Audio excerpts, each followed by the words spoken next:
start with introducing myself. I'm Tara Thistle, and I work for the BLM in public affairs, and I also administer the SMAC. You're up, Teresa. I'm Teresa Wicks. I'm the local environmental representative, and I don't know if I'm supposed to say anything else. No. And we also have to speak really loud and awkwardly in here because the sound will not pick up. We have 2 microphones, but just try to really project your voice. Hi, I'm Jeff Rose. I'm district manager for the Burns District BLM and the designated federal official. Callie Wilson. I'm one of the grazing committee members, although I have a pending reappointment. So, hi, I'm Terry Turner. I represent fish and fishing on the SMAC, and I'm a Trout Unlimited volunteer, and I live in Gladstone, Oregon. I'm Jake Jakubik. I represent the state of Oregon and non-financial interests, and I'm from the Bend area.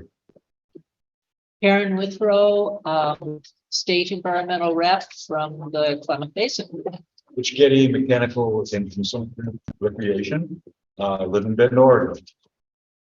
I'm John Helmer. I'm the dispersed recreation representative. I'm also one of 3 caretakers at Little Brothers Ranch who serve on SMAC Ranch. Well represented ranch. Pete Reynolds, commercial recreation representative, and I'm from Burns, Oregon. Don Rotel, Andrew Steen, field manager, Burns District BLM.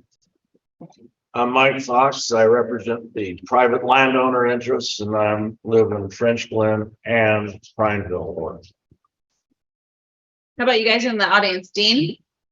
Dean Reese, outdoor recreation planner for the BLM. Ron Hoagland, citizen, RFBA. High water outdoor recreation planner for the Anderson Fieldhouse. Steve Hammond, area rancher. Your name's Steve too? First name, Just Henry. I know, I was just teasing you. Corbin. Hi, Corbin. Gary Miller, Hi, Gary. rancher, Frenchglen, RFPA. All of it. Yeah. What's next school board? Thanks everybody for being here. A couple of housekeeping things. Bathrooms are right through those doors. All the food and coffee and anything you want is for anybody, so take what you like. There's also a sign-in sheet over there. We do need everybody to sign in, even if you're on the council or an agency employee or a member of the public. Make sure that you're signing in on our official meeting record. The handouts over on the table are for everybody. Those of you on the council have already received those via email, so you don't necessarily need to grab more paper copies unless you want more paper copies of things you've already seen. Those are available for you if you would like them. Anybody on the Zoom, if you either want to stay on mute or come off mute, just speak up whenever you have something that you would like to share, or use the raise your hand feature or put something in the chat. Online, we have Patty Doro from Harney County Court. David, do you want to introduce yourself? Sure. David Billiou, former SMAC member. I think I was on the team there for about 3 terms, and a deep lover of the Steens. Nice to see you, David. TJ Barber, do you want to introduce yourself?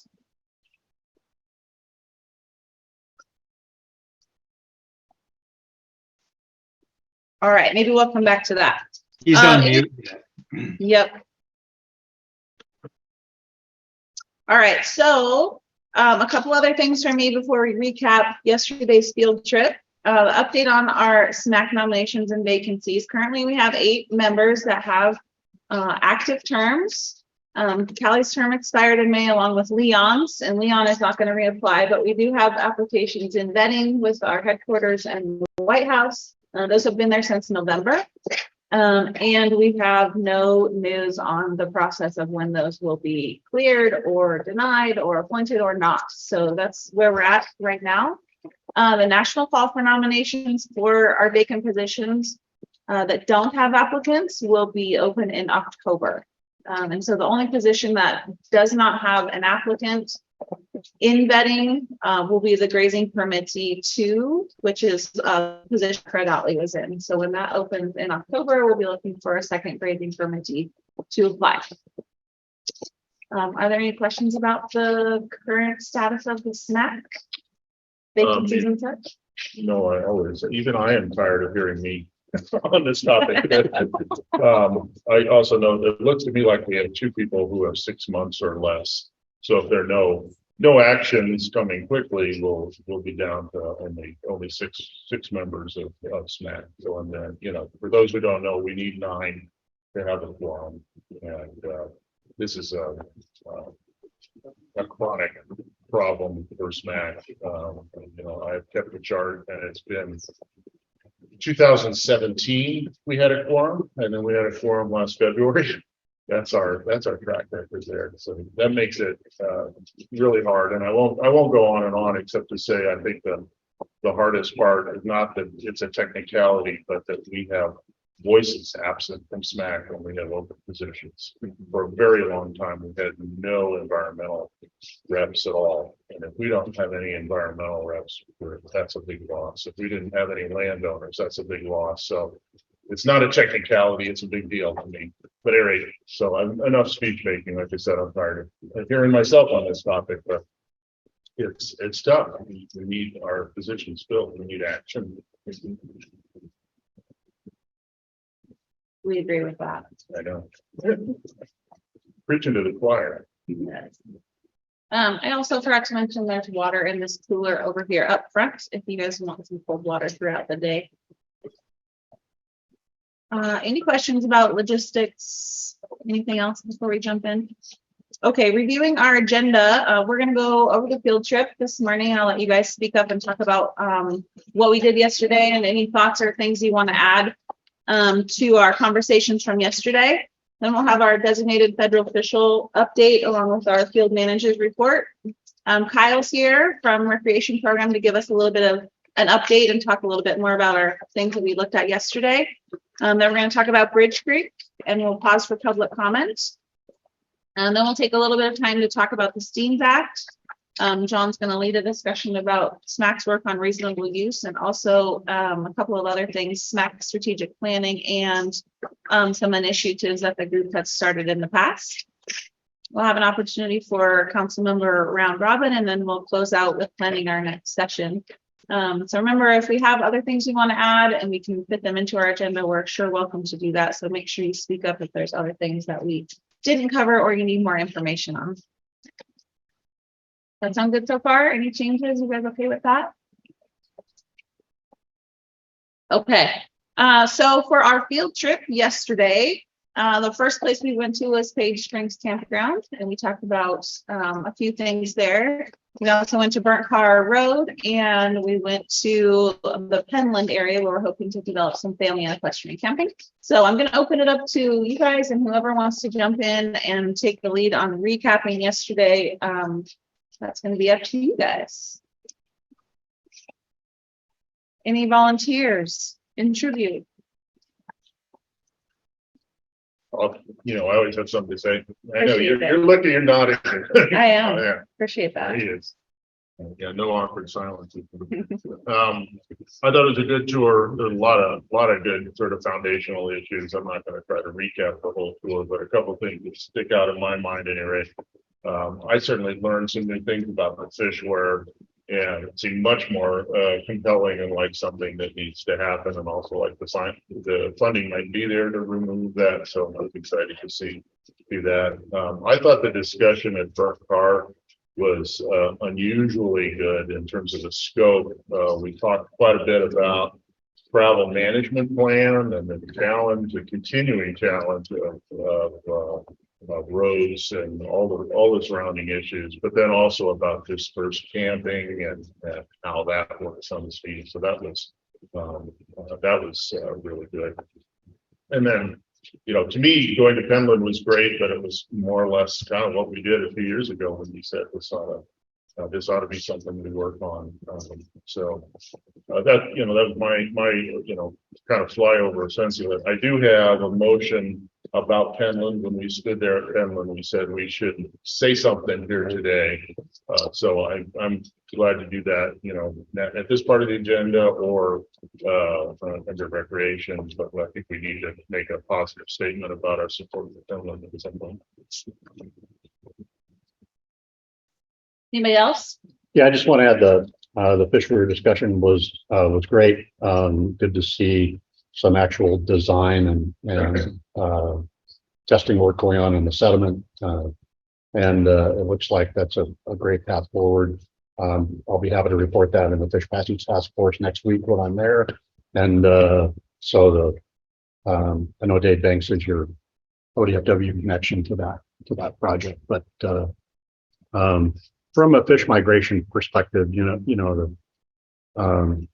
order for fish to thrive, they need full access to the whole watershed system, and the weir prevents that in ways either by delaying migration or preventing juveniles from getting back up during the longer summer months. So just encourage you to keep going on that process, and anything I can do to help would be appreciated. Let's make sure we speak up. What's that? We need to speak up. I was kind of horrified with the numbers of wild horses out there. How many you had to gather and how many are still left. And I knew about the 20% increase, whatever. But that's a problem. That's a huge problem. And as you said, there's no right or wrong answer, and maybe something in the future, but my Lord, that's just crazy. So I'm glad that you brought those numbers to my attention personally, because when I go home and people ask me, I like to be able to have an answer, and we have a lot of people that, we all have different divergent views on that. But that was good. Thank you. That's a nationwide problem. I know it's nationwide, but my daughter lives in Indonesia. She came here 2 years ago and said, "Dad, I want to see a wild horse." I said, "Don't worry. You're going to see a wild horse." And we went through it. It was just like, all over the place, Well, this morning coming out from Riddle Ranch, there was probably about 5 times as many as we saw yesterday. Yeah. So that was really helpful. Thank you. Are you almost done or is it? No, it's just starting. I'll throw something out. I have a concern over the off-road camping, and it was a good discussion about it. I got a lot of clarity out of it, but I see that as an ongoing problem down the road. I'm from Central Oregon, and I've seen the deterioration of the Sisters Wilderness over there. We joke about having turnstiles on the trailheads and you take your turn. That and again, sitting in Central Oregon, hearing what's going on in the Alvord, what's true and what's not true, but I can see that as a problem coming down the road.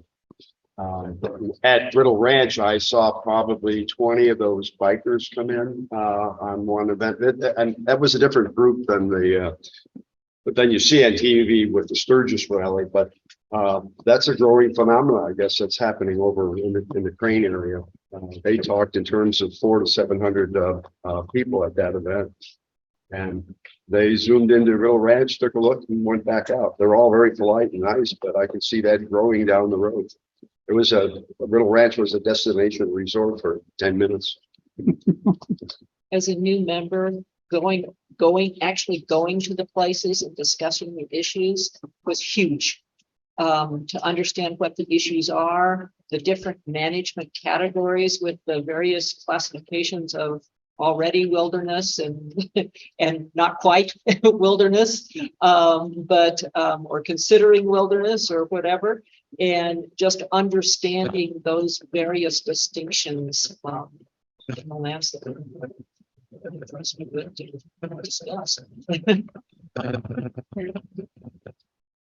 Any other feedback from yesterday? Mike? Oh, go ahead. I just wanted to say, as I was driving home last night, I was kind of reflecting on what all we've gotten done in the last 9 years. I think it's really easy for us to focus on the things that haven't been done.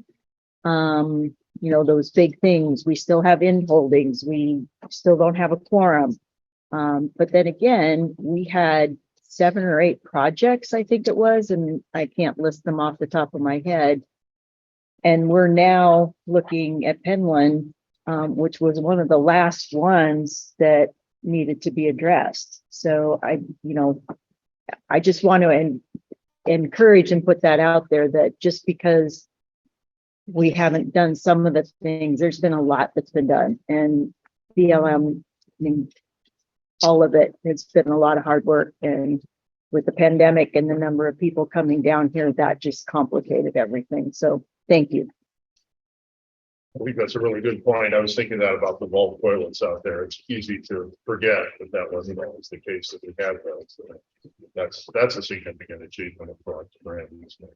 Even the attention given to the outward now, being out those fire rings people leave out there and all of that work that's a step up from that. Just point out. I was encouraged at the fish weir because I was worrying about the possible up migration of carp, but if they're not that close, that the lower one is going to keep them out, that really relieved some pressure on my head on the removal of the weir. In the 10 years that I've lived in the area, I've always been kind of astounded at the lack of amenities or access on the east side. So I'm very encouraged by the Penland development, and I think we ought to encourage our federal partners to move ahead with that post haste. And so when you want to get your motion up, I'm going to be jumping on the second here. If I don't beat you to it. If you don't beat me to it, that's right.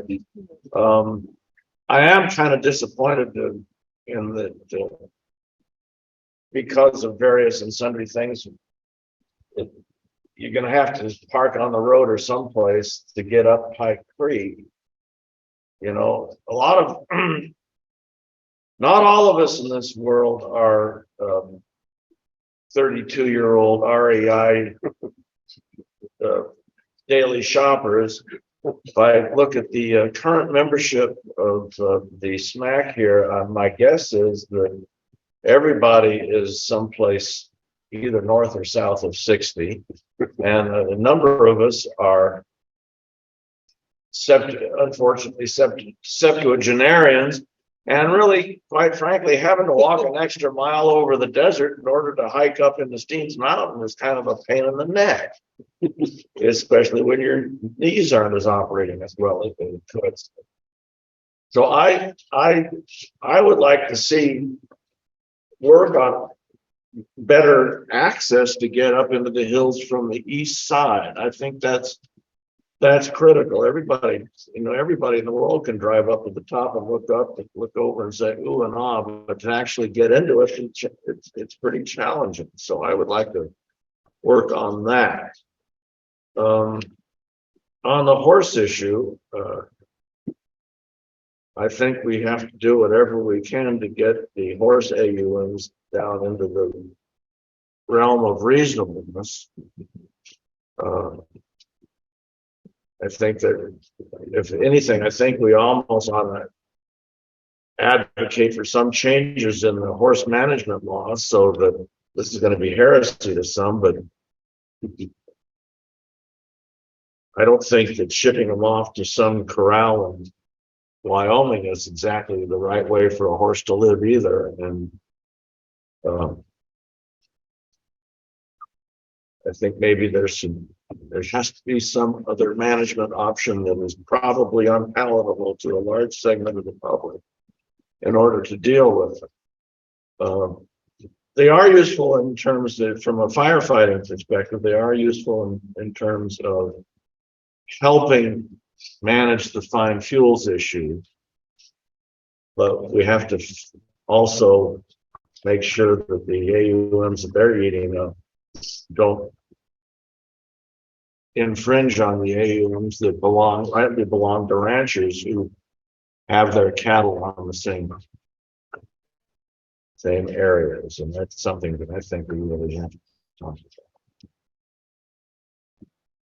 about. I'm always a little annoyed when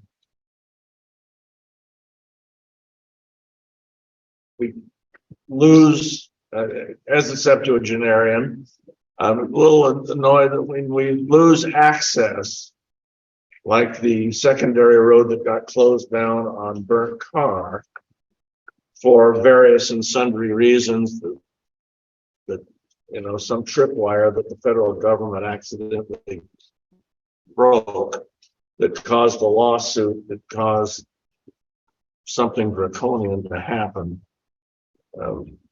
As I say, I think access is a very important thing, and I think we ought to be really considering how we can get people in to appreciate the Steens Mountain more without turning it into Disneyland. That's all. I'll just follow up with the Finland area and the dispersed camping that we saw yesterday on the side of the roads. At some point, it's probably many years away, the dispersed is going to get out of hand like the homeless around towns. And you got to have a place to send them. So, or to not send them, but an option for them that's legal. So, more campgrounds and starting slow with that Finland. One of these, I agree now. You don't even know what to do. It's the start. Tara, Yes. I've just got one more comment. It was really interesting for me to hear all the patchwork interests out there. Yeah. And it was so it's like, how does anything get done? Honestly, how does anything get done? And you got this group here, and you got that, and it's nuts. It's crazy. And I know it is what it is, and there's probably no solution to it. But I'm glad I don't work for the BLM, okay, and have to figure all this stuff out, because it really is pretty crazy. And I don't know if this is unique to Steen's, or you have these kinds of situations in other places. Everywhere. Everywhere. And that's BLM. That's It's- BLM's mission. That's all I can say. That's a multiple use mission. I could not do it. I could not do it.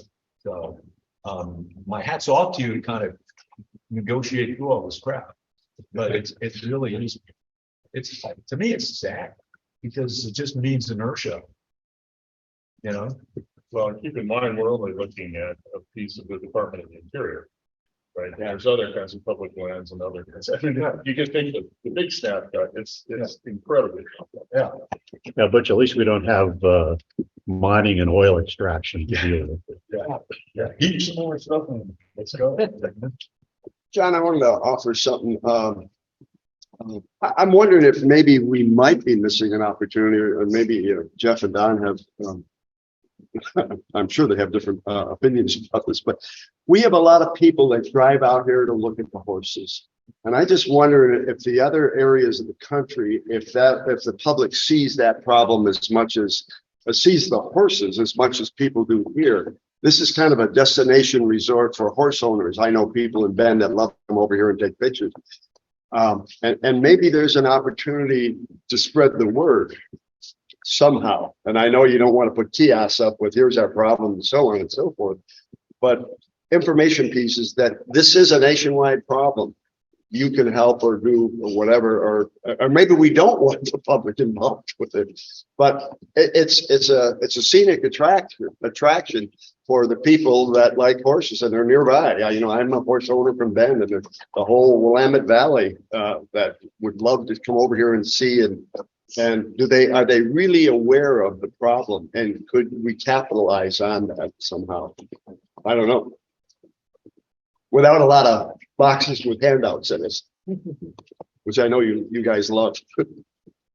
They're quite blunt about the donkey problem down in the Death Valley area to the extent that I think it's the manager of Death Valley in one of their newsletters said,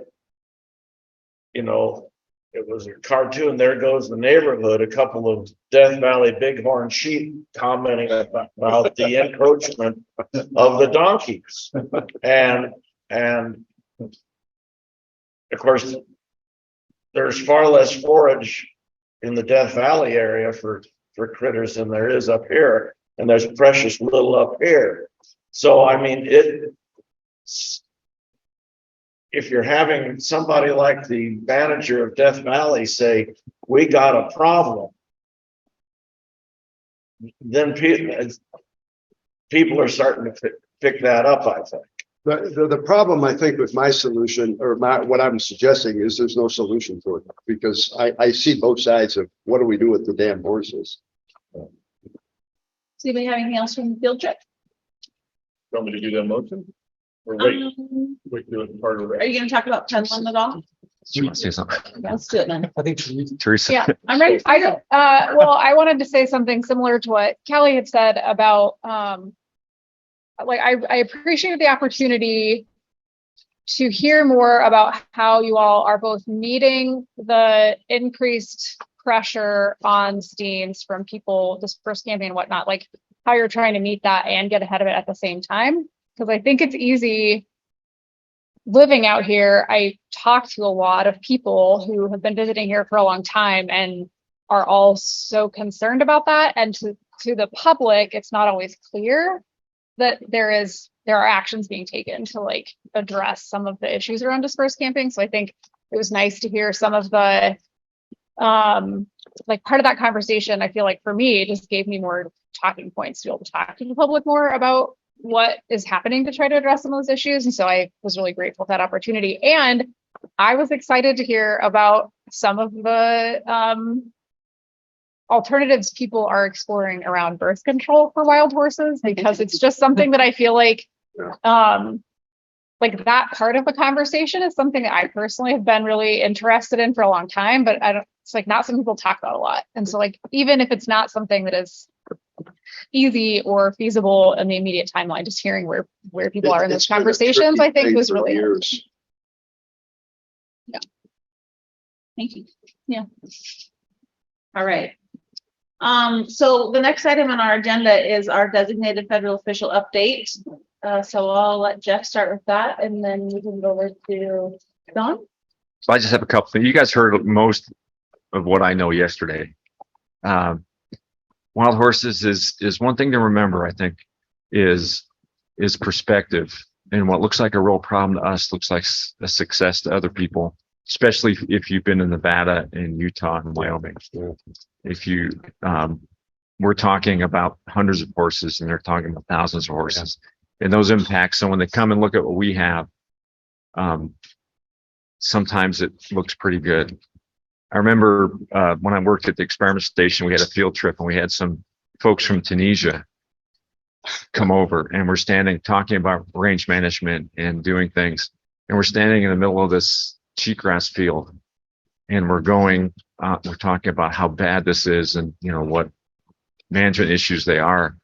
And they're talking, and I know very little French, but I could tell from their conversation that they're going, this looks pretty good to us. So it's that perspective is hard, but again, is having that message. So horses is one of those things that we have some local control, and we're trying to exercise as much as we can. But there's a national issue that we also manage, being part of a larger organization, which is a challenge. I appreciate hearing that some of that message is getting out, but it shouldn't be a crutch or an excuse for us not to do things. So it's a continual battle. The other thing with the horses is our success is also tied to our partners that also manage that land with us, the permittees and their ability to be flexible, and also the ranges in that condition is because they manage that land with us to allow that to occur. So that's an important message that I think, you know, is often missed. A couple of things bigger scale that we touched on briefly is there was some initiatives that have been pushing out nationally that got received some notoriety. One was the Inflation Reduction Act, the IRA, and there's so many acronyms, even I lose track sometimes. So I try to use the words. So the Inflation Reduction Act, the Burns District with the Lakeview District, both, and a little bit of Vail, but mostly Burns and Lakeview, were identified. The south end of those districts were identified as what was called a restoration landscape. And basically it's focusing effort and funding on activities in there. And they called it restoration landscape, but it's a little broader than just restoration. It's about getting projects done and helping BLM kind of be successful with some things. And it's theoretically resulting in about a $5 million boost to project budget implementation of projects. And we share that with Lakeview. So right now we have not seen the money. But the check is in the mail, theoretically, about that. And we're figuring out what we can do with that money. Penland is definitely would be one option that we could do, with that. Being a focal landscape, or I'm sorry, restoration landscape is, it just allows us to tap into that money and focus there. From a manager standpoint, it also allows us to take other money that we had for projects and shift them somewhere else. So we'll be doing some of that. We also have to file reports. We have to actually spend half of that money by 2024, the end of fiscal year 2024. So we'll keep you updated and we'll let you know what we've got going. There's we're trying to kick it off. There's about 15 or 20,000 acres of annual grass treatment would be the first project, which would occur in the Wassareeka area, kind of that spot between the Home Creek and the Steen's Wilderness, where there's a fairly significant Medusa head patch in there and some cheatgrass. And that, if we kick things off, that'll happen this year. And that's one of the few things we can get done. By giving us money in June, we're challenged to spend it by a certain amount of time just because of our process. And, but we'll be allowed to hold it over. So that project's already been on and approved. So we'll get that done hopefully this year. Any questions on IRA? Inflation Reduction Act. What are the other parameters you can spend it on in a short recap? So we're still getting direction, but it was anything that they were looking for, any project that we could do that was not funded by base dollars or any other project. And it was also had to do with that would create jobs, that would restore the environment, that would address current resource issues that we have. There were some limitations. We cannot spend it on horses. So I asked about a gather, and that was not in what they would be allowed because of some other restrictions that are going on. So it could be anything that seeding, spraying, juniper cutting are things we're looking at. We're also looking at road work. We're looking at recreation projects. Campground is one. We're also looking at some things for the owl board that we could help work there. Again, it sounds like we have a tight time frame, but we actually have until next year to implement part. And then the rest of that money will go into an account that actually we're allowed to push out farther than that. So that's good. So, we'll have that. We also have to coordinate with Lakeview on it, but that's not that hard. We can spend a lot of it before they can. And I know 5 million sounds like a lot, but the spray project is a $350,000 project to get that done. So it goes pretty quick.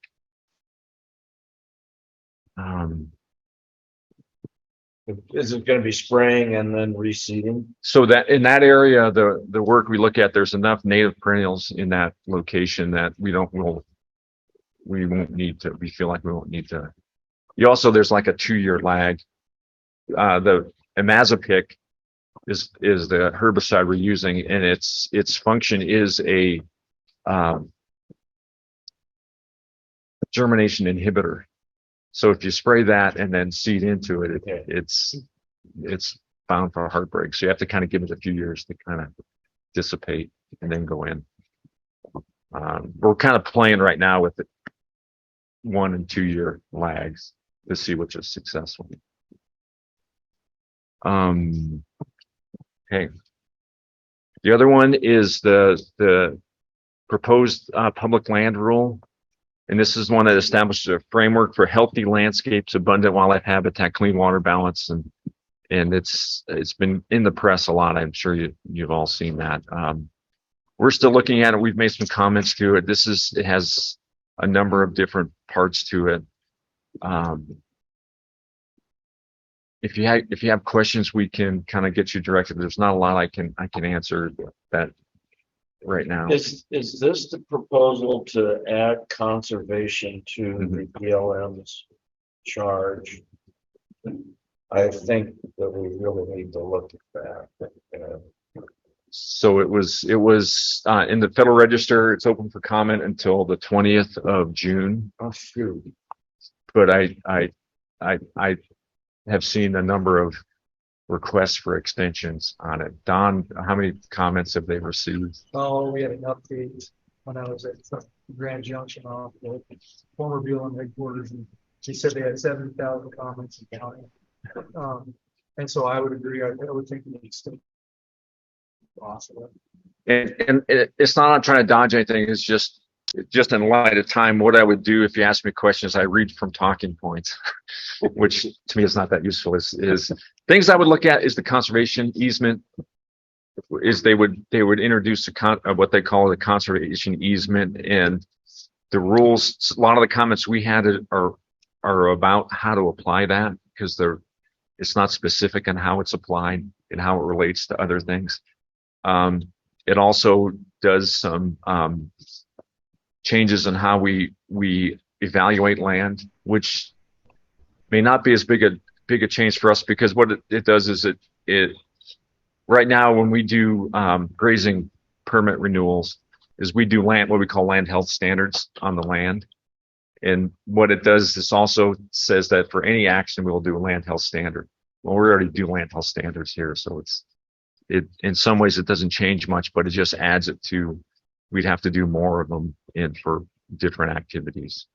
Yeah, I just wanted to second Mike's suggestion for the future, not at this moment that we talk about it. As you know more, it might be interesting to roll in what it means to be national conservation lands too. I've actually had constituents ask about that, which is, that dates back to 2009 or something like that, which had some provisions that sound pretty similar. So at any rate, it might be, presumably we know more about that, but it might be interesting to draw that picture bigger. Yeah, and a couple of things it kind of weeds into is it provides a mechanism for compensatory mitigation for other activities, and it allows for the use of this rule to apply those to mitigate for action somewhere else, is to do something here to offset those. And then the last one is establishment of areas of critical environmental concern, ACECs. It allows for the creation of those in some form. But again, the details on how those are done, those would be really important questions to concentrate on and ask for clarity, because we feel like those are not as well defined on the process and how that occurs. Jeff, Yes, this is ma'am. Patty. I'm hearing from a lot of people that they're very disappointed that the extension of the comment period is only 15 days, and they would really appreciate a longer period because they do have a lot of comments. Wow, Patty, I didn't even know that they'd extended it 15 days. I guess I must have missed that. So, okay, I will pass that along to our folks and let them know.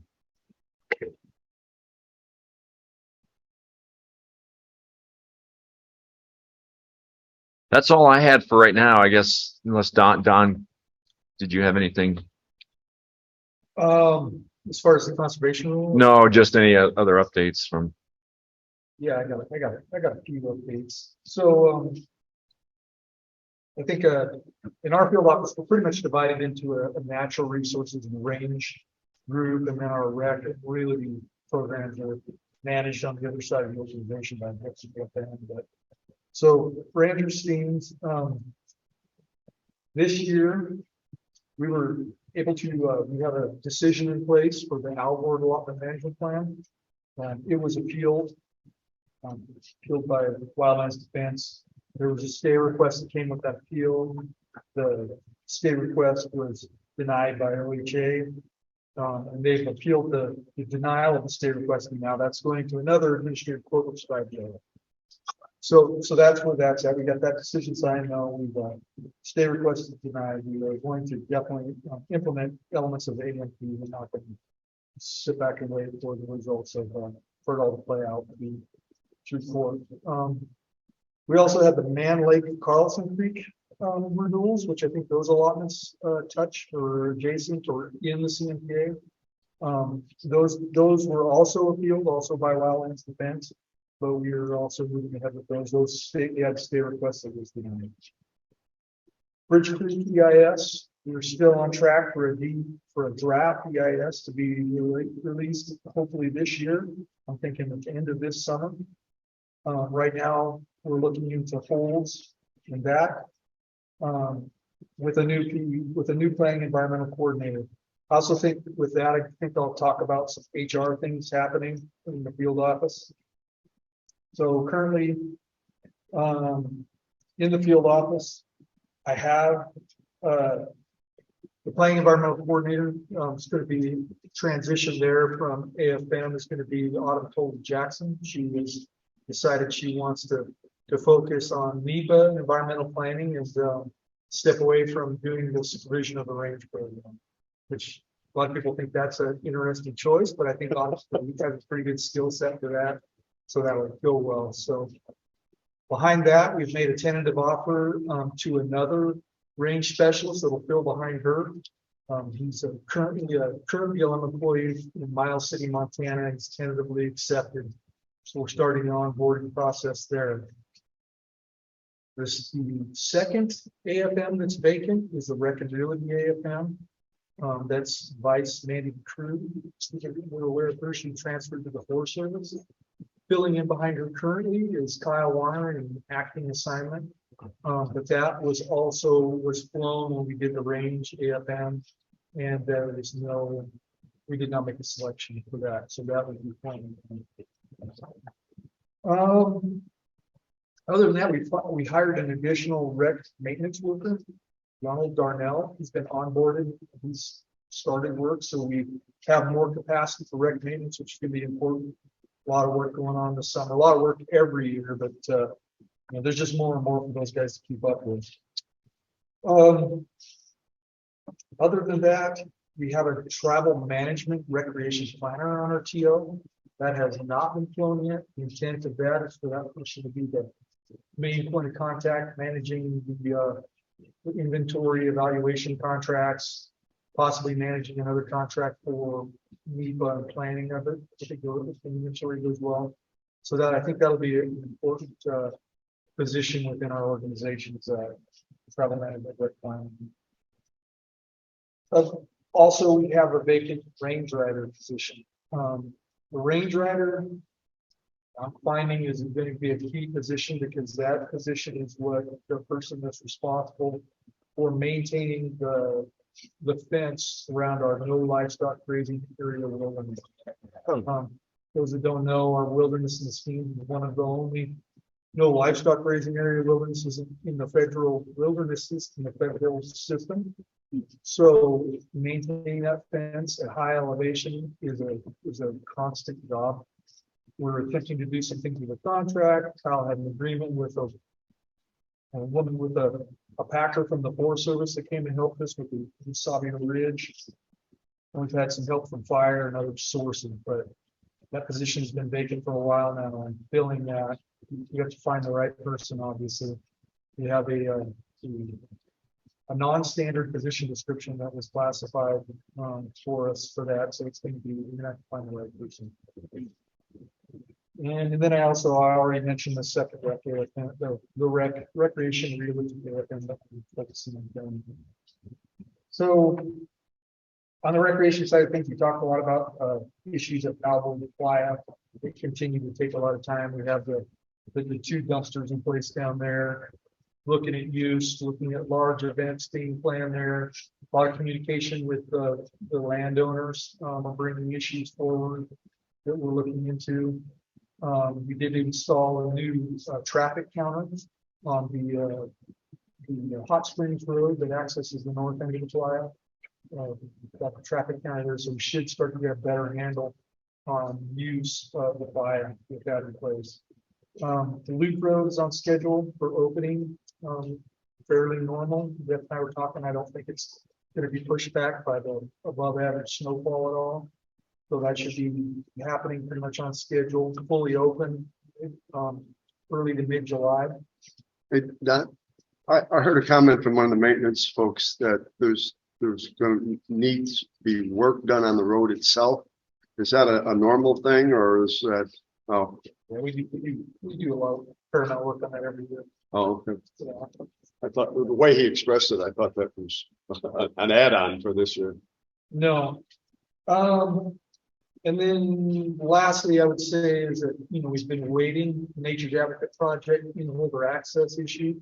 We've been waiting for some LiDAR data to come in from NRCS, which is Natural Resources Conservation Service. Anyways, they flew that, did a LiDAR survey of that. The LiDAR is back. BLM is doing some final processing, and I've been told to have that data in our hands within weeks. I think that's the end of my report. On that Range Rider, is there someplace people can go to see what the job description or requirements are? I don't know if there's any public place that's available with that. Like I said, it's a unique Yeah, PD within BLM. in the circles that I travel, there might be somebody, but Yeah. I thought about it myself if I was 30 years younger. I know how to fix a fence, but not here. So, Well, John. You hit all the points I was going to raise, so I appreciate that. I did just want to add on the Nature's Advocate, issue. SMAC has put a lot of work into that. BLM staff is too, and that's a request by a landowner for access that was made in 2013. So we're now 10 years out and we don't have an answer. And I'm not blaming anybody, but I'm just thinking if that were me, and I would be frustrated to not have an answer after a decade. But that's the nature of the beast. So glad you got the LiDAR data. So John, I appreciate that. I really do. But I think going back to Rhonda and the way she approached it is an important thing to remember is the easy answer when that was first proposed was no. And because that was pretty much the standard answer. And she and some of her staff decided not to give the no answer and tried to find a solution, which means it's really hard, but we're still searching for it. And that's why we're still looking for LiDAR and stuff to try to make it work. We've looked at every possible way, considering the Steen's Act and Wilderness Act to look at this from a way that's going to provide access. Like Jeff said, the faster way to do it. No, I think you guys are doing the right thing. For those who are new to the issue, I think it's worth knowing. 2013 is when the request was made, and that a ton of work on the staff and SMAC has gone into developing initiatives and touring the site. Not an easy site to tour. So anyway, there's a lot of cost already invested there. So. I just, again, no comment, but for folks who don't know, it's a complex issue. And again, sometimes the easy answer is no. And when you say yes, sometimes you set yourself up and sometimes you end up at no, but at least you've explored the options. And what kind of yes? Yeah. So we're still searching. Any questions for Jeff or Don? Any other questions, I should say? Thanks. I just have one more thing. Thanks for Kyle for the detail, because one of the joys you get in the federal service is when you get detailed into another another position is you often get to keep your other job too. So Kyle has kept his other job and done stuff and kept that moving, kept other stuff moving too. And he's done a really good job at it. So I appreciate that. And hopefully we can not grind him down to nothing. For those of you on Zoom, we're just waiting for some papers to be passed around, and then Kyle Warner will start his recreation. All right. So about the delay. So I think I met most of you, but if I haven't, Kyle Warner, outdoor recreation planner for the Andrew Steens field office. I just want to give some brief headlines about recreation out here. Steens Mountain, it's just starting to get busy. So I'll do a longer presentation in the fall at the end of the fiscal year and get into numbers and details, things like that. But these are just general headlines, and I think Don's already touched on a few of these. So I'll start with some things that are probably pretty obvious with the snowpack and the precipitation we've seen. We've had some flooding issues so far this year. So first slide, this is Page Springs from earlier in the spring. This is from Gary Kegel, the camp host out there. Rising water through the night and some resulting damage from the next morning from the flooded road. So our ops guys and our rec maintenance staff have been doing a great job keeping up on some of the issues we're seeing and some of the flood damage. So it's just something to be aware of. Hopefully we're past flood danger at Page Springs for the year. Is there somebody's camper in this middle picture? So that's a campsite. Nobody's there. Okay. Camp host Oh, I see the picnic table now. Yeah, we had a handful Oh, of camps, and the camp host moved everybody to higher ground as the water rose. And it was pretty amazing. I was there early the next morning, and you could hardly tell it was almost dry. So it receded quickly. Next slide, we have similar issues at Riddle Ranch. Some of you are hosts there. You've seen this firsthand. Floated out on Sunday. Yeah, it flooded now 2 separate occasions. Luckily, the vault restroom out there has not been affected at this time, but there's some damage to the parking area that's going to be fixed by our rec maintenance staff. As far as the trails, not flooding, but the river and creek crossings, because it's designated wilderness, we don't have structures, so we don't have bridges across these trails. So these are streams that people ford, and typically this time of year, some of these trails are accessible. At this time, they're impassable, dangerous. So we're seeing a big reduction in early season hiking just because conditions, Obviously, we have the Blitzen Gorge, the Big Indian Gorge, as well as One Ankle Creek Trail. All of those are rivers at this point. It's not really a safe place to be.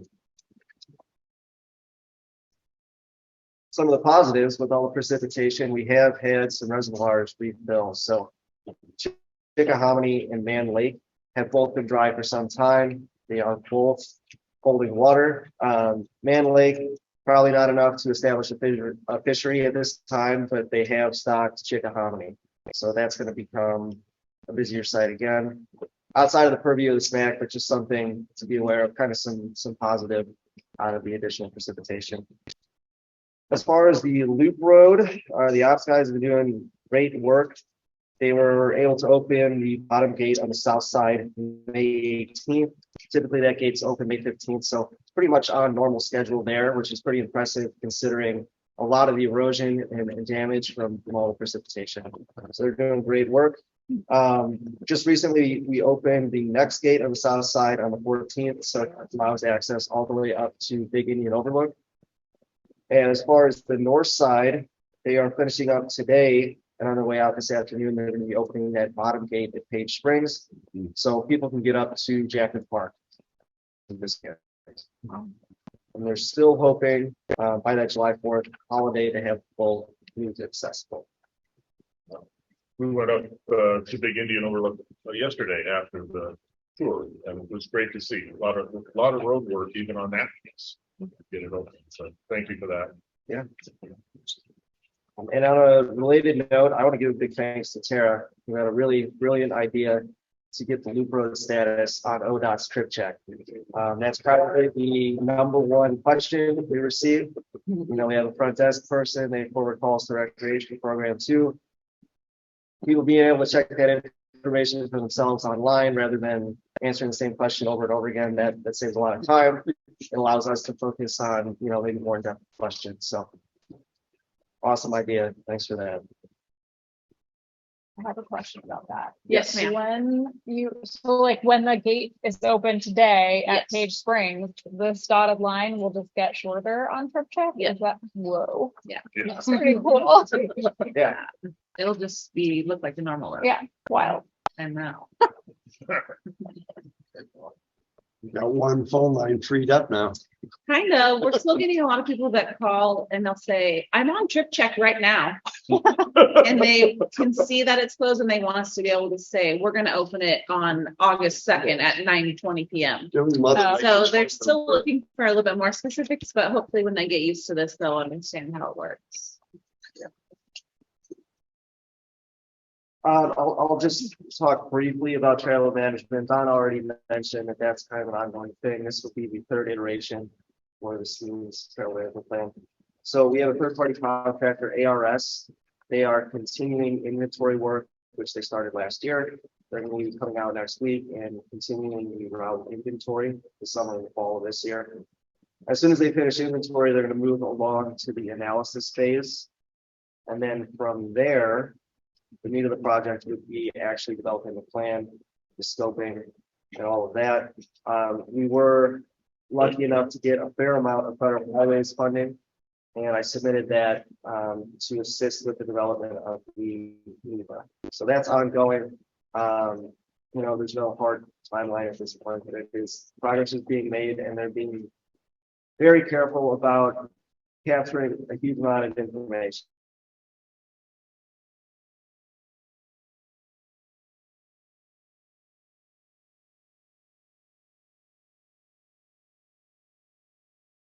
Contractor, we're able to circumvent some of those issues.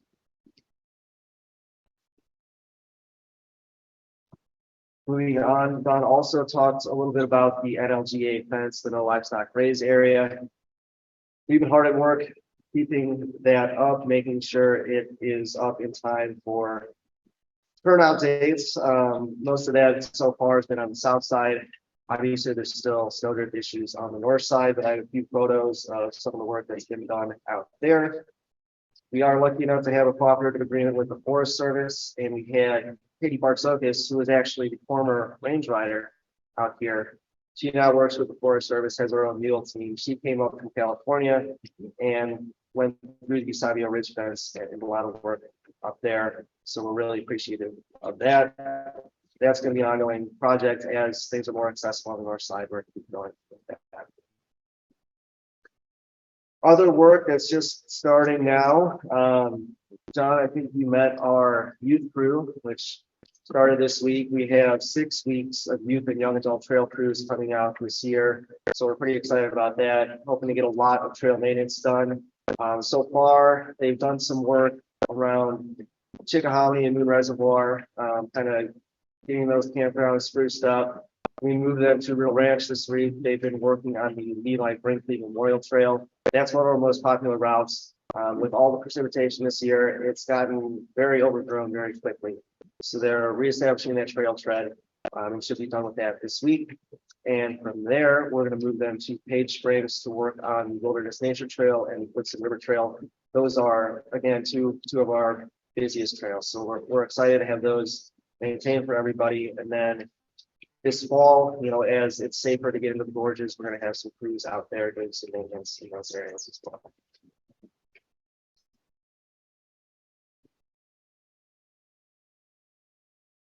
Something not just recreation, but more of a wildlife biology thing. We do the annual fish stocking, and that included some reservoirs within the CMPA. So I have some photos of that.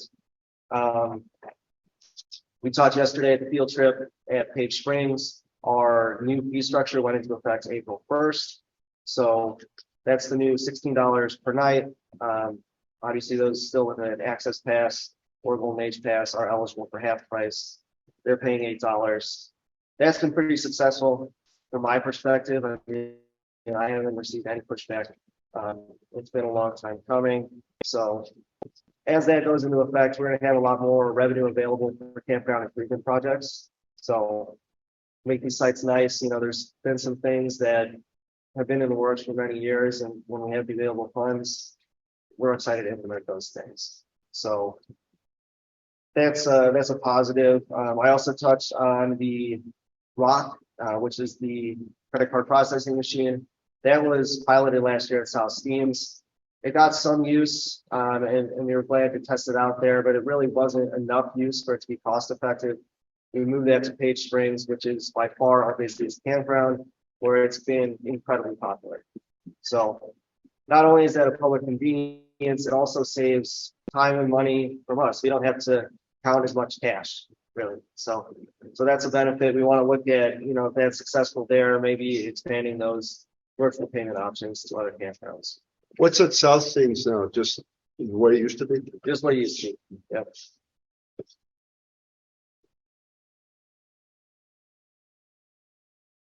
So as far as campgrounds, as we have additional revenue, and as Don mentioned, we have another rec maintenance staff member. We have a lot of projects on the list for this year. And a lot of that, I want to start with aesthetic things. We want to improve the look of these sites and anything that's been degraded over the years. And, the number one thing that gets degraded out there, it's sign and public information. So we have new campground portal signs, similar to the Burns District Office sign you see in the photo. They installed at our day use in campgrounds. We also have new campground information signs. So if you've been to the campgrounds, that there's kind of a wooden placard with things stapled all over the place. So we tried to make it simple, really consolidate the information so it's clear to the public. It'll also outline the fee structure, some basic rules, and leave no trace things. So those have been graphically designed, and as soon as we receive those, we're going to be putting those up on the developed site. So we're excited about that. Hopefully make things a little bit easier on the public, a little bit easier to understand. We also have some new kiosks. If you've been up to Fish Lake or Jackman Park, you've seen them at the entrance of the campgrounds. They're just areas that we can post information. We can also post area maps, just trying to get more information out to people. Similarly, we're looking to do some improvements of trailheads. Hiking has been getting more and more popular, especially on the east side of Steen Mountain. So we're looking at additional and replacement trail signs. So we have, we talk about signs in designated wilderness. It's a balancing act. We don't want to be putting up bright reflective metal in the middle of the wilderness. So we try to do the bare minimum for public safety, but also provide for the visual component. So we have routed juniper signs at the major trail intersections as well as at the trailheads. So we're going to be putting those in, and we got pretty lucky. We have the local, I don't know the correct term, the Youth correctional. youth correctional facility. It has a woodshop program. So these wooden signs are not what the BLM standard is for signs. I think we have a unique area out here with the Steens Mountain Wilderness, and we want to make sure that the signs that we're putting out there meet the environment. So we worked with the correctional facility in their wood shop. They were able to produce these routed juniper signs, which we think really fit in with the aesthetic, and we're going to be putting those in and replacing as needed. These are great looking signs. Yeah. We also have some new trail developments. So we have some additional markers and some trailhead register boxes that are to go in. And we put those in at the trail entrances. That allows people to sign in if they have concerns or questions. They can find them out there. We can also put trail descriptions and trail maps for safety and just to make sure everybody has all the information they need before getting out there. As far as visitation, it's pretty early. I don't want to make any guesses about trends, but there's a few things that we do know. Page Springs continues to be the busiest campgrounds. Wasn't really evident yesterday, but earlier in the spring, it was booked every night. With the amount of moisture and standing water, obviously, huge mosquito hatch, probably the worst it's been in many years. We're getting to the point where, 5 or 10 groups will pay for a campsite at Page Springs and one person will be allowed to move. So, Good, double book them. yeah, so, Page Springs is probably gonna be busy, but it's, until those mosquitoes die off or die back, it's gonna be slow. Same with the trails, there's mosquito issues out there, not a surprise, but you have the additional issues with water crossings. So you have the gorge trails, both have water crossings that are usually accessible by late May, early June. That's going to be a lot later this year. So we're seeing hiking numbers are down. That'll probably, as things dry out and the water levels drop, that's going to get a lot busier. But that's just a general trend to be aware of. As far as special recreation permits, those are the commercial uses, competitive events, or organized groups. Those are really rebounding. Obviously, with the pandemic, a lot of those organizations kind of had to alter their plans, especially with large group activities. So at this point, we're back to about what we saw pre-pandemic. So we're looking at about 20 special recreation permits for this year. So that's a combination of outdoor guide activities. So out here, that's birding groups, that's hunting, fishing, scenic driving, things like that, as well as a few competitive events. There's a running race, there's the Skull Gravel race this weekend, as well as large group events. There's a motorcycle rally on the Albert currently, some large group campouts, things like that. So we're glad to see that that's rebounding. And we talked a little bit about the Albert and some of the concerns with large group events. Even though we're issuing more SRPs, I'm not seeing as many, wild requests. I'm not seeing people requesting a group of 10,000 people going out to the Albert or, land speed record attempts. Some of these requests that we saw a lot more during the pandemic when a lot of areas were shut down, those have really declined, which is really great from a recreation management perspective. And I hope that kind of stays where it's at. Any kayakers this year? That's a good thing I didn't mention. It's not a new recreational use, but the Blitzen River is on a lot of people's bucket lists for floating and kayaking. So typically Putting in at the bridge. Yeah. In a normal year, the high water mark is when the gate's still closed. So there's not a whole lot of public access up there. This year with the later snowmelt and precipitation, there's been a huge amount of flow. So I was getting calls daily from people asking, when's the gate going to open? When's the gate going to open? And as soon as we opened the South Loop gate, we had, probably at least 4 or 5 different groups of pack rafters and kayakers go down. They put in at the Blitzen crossing about 20 miles up and float down to Page Springs. So We've had people put in a Little Brothers Ranch. Really? That's a great kayak. yeah, it's definitely, despite it being a fairly small river, it is not beginner friendly. Below the bridge. Yeah, class 3 plus rapids. So make sure you know what you're getting into. But that's kind of a new thing, and I was lucky enough to have a conversation with ODF and W, and maybe being able to look into a limited recreational access program similar to what we do with winter recreation, where people would sign out a gate key, in the spring months on a limited basis to allow them to put in during these high water periods in April. So something we're looking into, just because there is a little bit more interest in that. But obviously, there would be sideboards and things like that, but just something to mention. I've been known to do a lot of nutty things on the water in my lifetime. Going down that river is not gonna be that. Yeah, these are some pretty advanced people typically. And I try to dissuade anybody that does not have the experience, because we do not want it to be. I have talked a few hikers out of coming in at Riddle Ranch, and they want to go up and then cross over.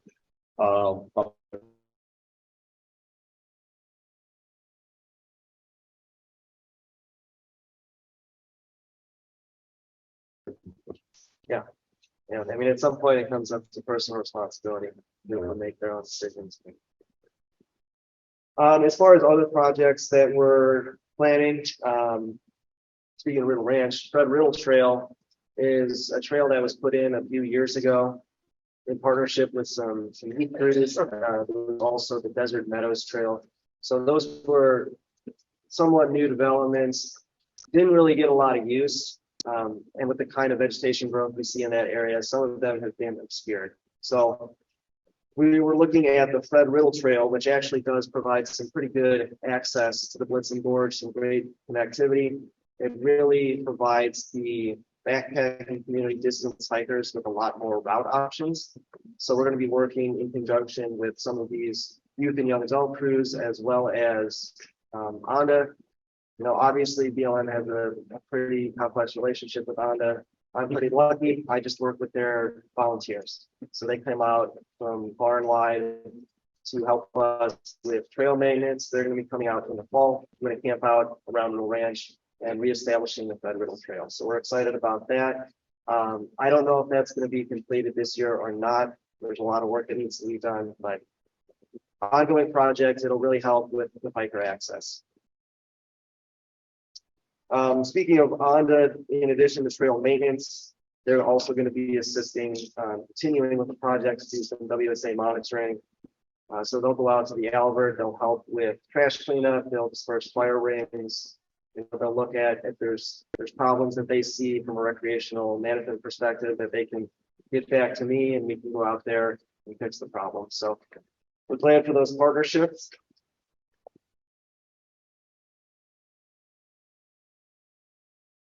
Penguin Camp is something, obviously, we saw it yesterday. Pretty exciting. You know, it's been in the works for a while, but we want to get the ball rolling. That would be an equestrian development on the east side of Steen Mountain. We talk about adaptive management, basically a phased approach. So a limited number of equestrian sites and a limited number of family camping sites, and then being really careful about monitoring what kind of visitation we're seeing out there. Because like I mentioned yesterday, the Albert Desert's about 15 minutes away, and that's become by far the busiest dispersed recreation area on the district. So we're seeing potentially tens of thousands of visitors out there annually. And it's really hard to guess whether those people are going to remain on the Albert, or were we to develop a campground, is there going to be a lot of spillover? We want to make sure that if we're building something for the equestrian community, that they're not overtaken by a bunch of dispersed campers from the Albert. So something we want to keep an eye on as we develop that project. That's all I got. Does anybody have any questions? I'm kind of curious about the trails. On the Brinkley Trail, you've got a log-in station down there.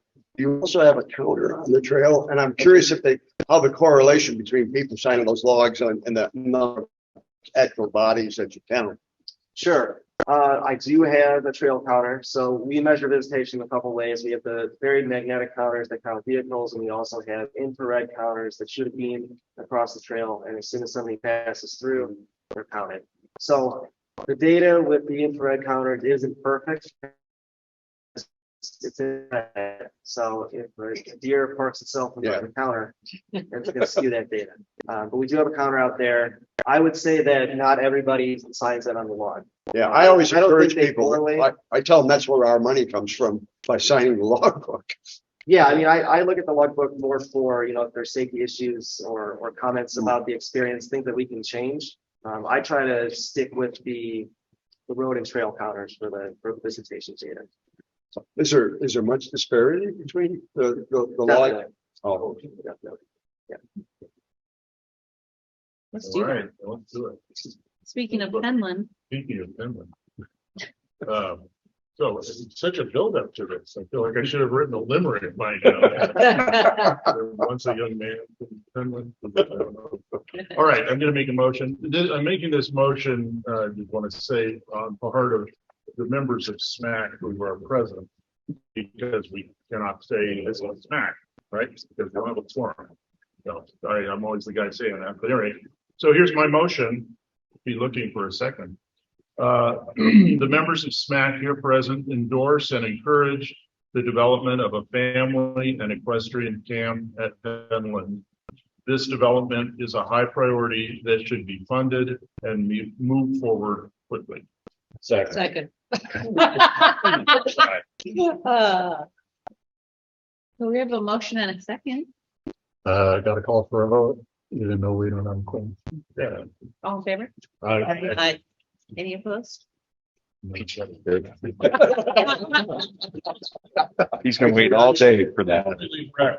I have to say, how extraordinarily impressed I am with Kyle. Yeah. Doing Yes. 2 jobs, as we say, but not just the planning stuff. He's on the ground at Riddle working with his Idaho youth crew. Yeah. I mean, he covers the full gamut from the big vision stuff to the on the ground stuff. So Kyle, really, Yeah. good on his work.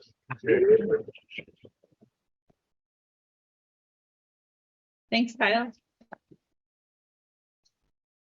All right, we are at Bridge Creek. You want to take 5 or just jump into it? It's You okay. want to take 5? Bathrooms? Okay, let's take a 5-minute break. Okay. Just- We are going to go ahead and get started again. Don Rotel is going to lead this conversation. He's currently handing out a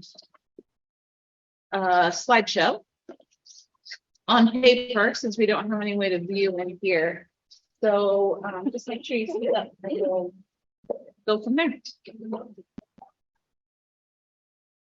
Okay, well, first I'm gonna apologize for handing out a PowerPoint that just has a whole bunch of words on it. I've always been told, PowerPoints are for pictures and graphs, and you don't need to sit and read somebody a PowerPoint, but this is maybe a fairly dry discussion, especially after hearing about recreation and everything. But I think this is an important topic. I have had probably more questions and interest on this topic and how it's done in this part of the Bridge Creek project than any other topic, I think, since I got to Burns BLM in 2019. This is a process that happens. This is a process that's happening kind of parallel to the EIS, the NEPA planning process for the Bridge Creek AMP. Is this what we call the condition available forage Bridge Creek grazing, the Bridge Creek grazing allotment. What it is that in 2014, that permit, there was no permit in place for Bridge Creek allotments. One of my primary goals, in this job since I got here is to reestablish grazing in that area. We talked about flipping yesterday and how it pertains to requires us to keep inventories on wilderness character and keep inventories updated. Well, the other part of FLIPMA is it mandates us to maintain sustained yield and multiple use. Important part of that picture. So the goal of ours is to reestablish grazing in the Bridge Creek area. It's been absent for about 10 years, and the available forage and awarding or apportionment of available forage is an important piece of it. So this is going to be fairly dry. I'm going to try to keep it as linear as possible. And then at the end, we'll talk about where we're at with currently and how forage apportionment, forage allocation can happen at the end of the planning process. On March 25th, 2020, in my mind, where this process started the last time around, that's where we came out with the Bridge Creek EA. We got a notice from the Secretary of Interior that we should put a notice of available forage out to the public. BLM responded to that by issuing a press release that was printed in various Eastern Oregon newspapers, including Burns Times Herald, John Day, Capital Press, a number of others. That occurred on March 25th, 2020, that said that forage in the Bridge Creek area was available for application. That included Mud Creek, the Hammond allotment, Hardy Summer, and the Hammond FFR grazing allotments. The notice was open for a 20-day application period. At the end of that period, BLM had received 4 qualified applicants for available forage. There was more discussion at that time. An administrative appeal was withdrawn, and BLM was directed to begin processing the applications. And then in the final bullet there, I have some language from the regulations, which, which guide us through this process. Regulations describe a qualified applicant for available forage must be a U.S. citizen that owns and controls base property, which is private land, capable of serving as a base operation for livestock use, and have a satisfactory record of performance on an existing grazing permit or lease, or haven't within the past 3 years had a permit or lease canceled. Applicants that have never held a permit or lease can be barred, cannot be barred from holding one by a court of law. So it's someone who had not had a previous permit, unless there was a legal problem, they could also apply. Okay, so that was published March 25th, 2020. And like I said, there was the process returned 4 qualified applicants. Moving on, how we were directed to, how the regulations mandate that we consider conflicting applications, which is the language from the regulations that refers to when there's more than one applicant. The BLM should consider historic use of public land, proper use of rangeland resources, general need of applicants' livestock operation, public ingress and egress, topography, land use requirements, demonstrated stewardship by the applicant to improve and maintain ecosystem values, and then a history of compliance with terms and conditions of grazing permits and leases. Anyways, those are the 9 factors that we are to use for evaluating applications in the allocation process. We took the task of forage apportionment or allocation pretty seriously. I think it's a pretty major decision. You're going to make a decision that's going to directly impact somebody's business one way or the other. So it was important not to appear arbitrary. We wanted to keep it objective. So talking with a couple of our range management specialists, including Jamie McCormick, who's the district range lead, we looked at processes that had been used other places in the U.S., including one in Montana for a project called Pumpkin Creek that had available forage involved. So we decided to request supplemental information. And basically, the supplemental information requested included a questionnaire. The questionnaire were 9 questions that directly related to the factors that I described in the grazing regulations. Historical use, proper use of rangeland resources, egress, but topography. There was, the 9 factors. And then the second thing that was requested was an actual grazing plan. The grazing plan included a plan for conforming to standards and guidelines for rangeland health, grazing on public lands, kind and class of livestock, season of use, duration of grazing, all of the things that we wanted to see from a potential permittee perspective of what their plan would be for the area to consider and help with evaluation of the applications. They were given 30 days to respond, and packages were due to the district office by September 4th in 2020. Also at this time, one of the 4 initial qualified applicants withdrew from the process prior to submitting his supplemental material. So the second part of that, the last one of those criteria that I described, deals with record of performance and history of compliance review. So I mentioned Jamie McCormick. She was the lead in this area. She undertook an extensive review that involved review of records from BLM, U.S. Forest Service, National, the Refuge or Fish and Wildlife Service, and Oregon Department of State Lands, looking at all permit information that she could find. Records were reviewed for official correspondence relating to any activity and regulations, subpart 4140, which deals with prohibited activities and unauthorized use. Activities were found, it was recorded, and a summary was provided. And so that was the record of performance, history of compliance piece of the evaluation. Like I said, Jamie provided that. Jamie has also given me this, this is directly from the regulations. The prohibited acts list that comes from there, she kind of color coded it for me. Summarized there, those are the things that she was looking for in her review that helps guide the decision on forage allocation. Let's see.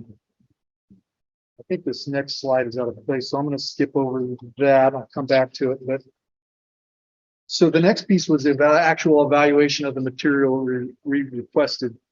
For that piece, we assembled a panel of BLM range specialists and one district manager representative. It included range specialists from the BLM National Office, 2 state office rangeland management specialists, 3 district leads from Oregon, 1 local range management specialist, and like I said, 1 district manager with a range background.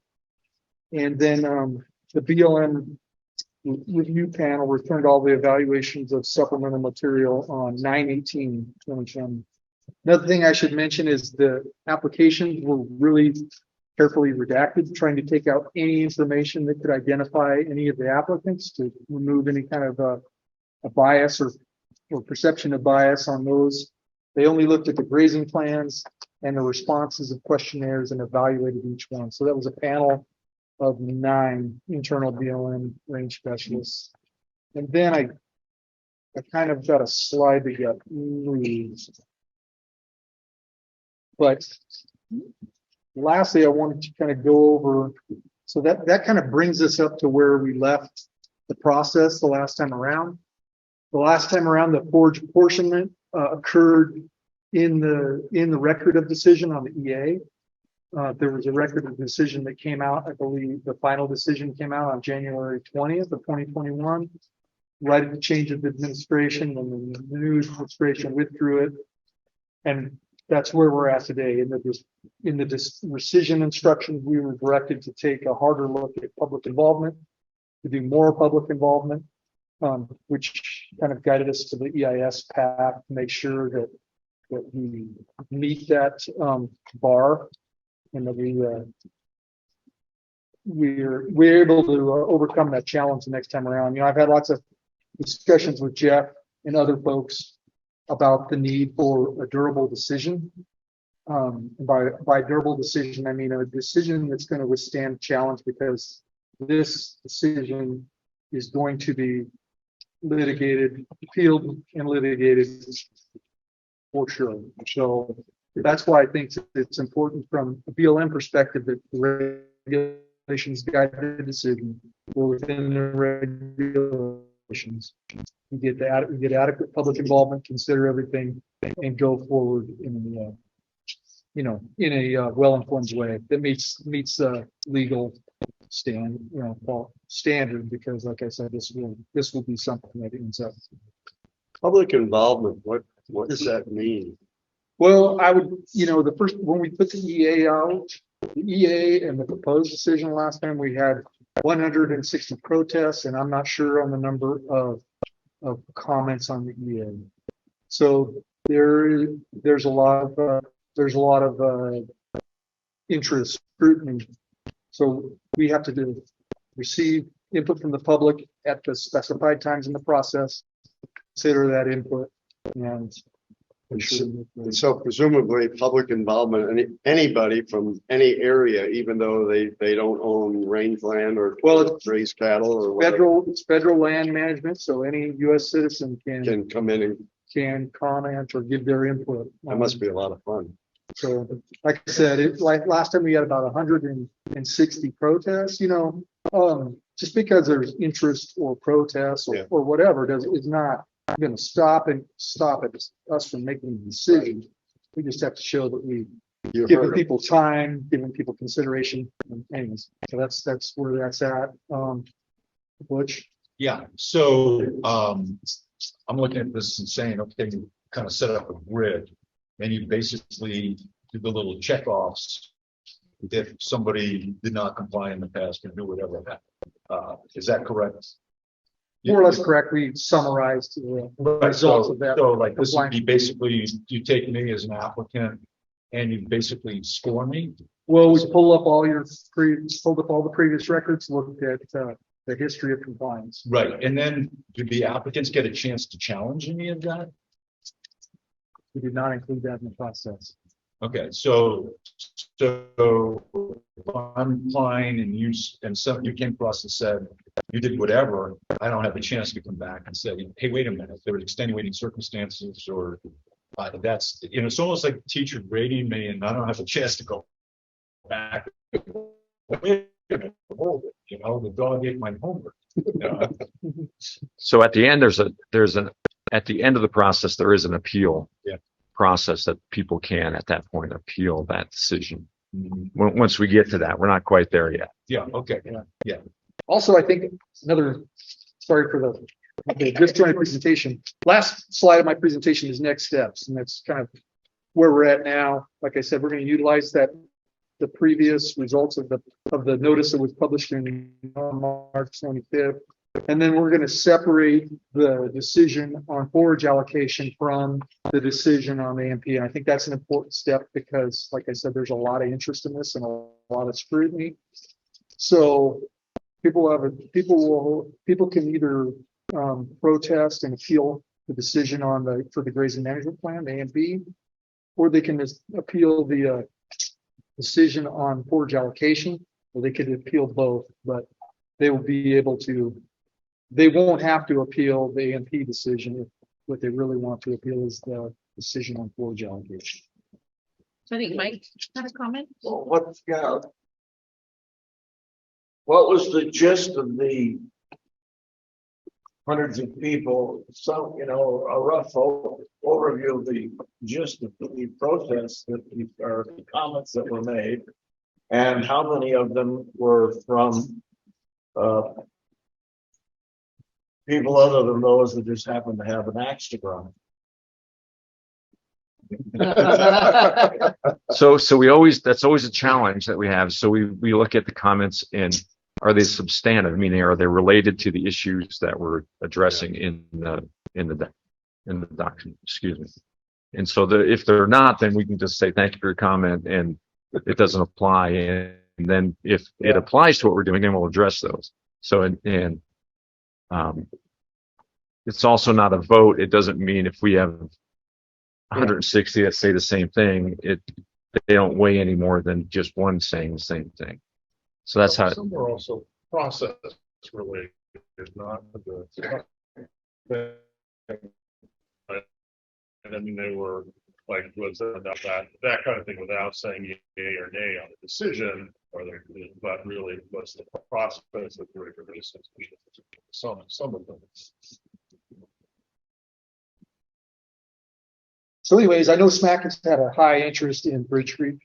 I think we usually kind of don't talk about this piece, but this is pieces where all the interest in some of the controversy and scrutiny lies. So I wanted to outline it, show that it is a process. It's not, me or somebody else sitting and just picking the vote.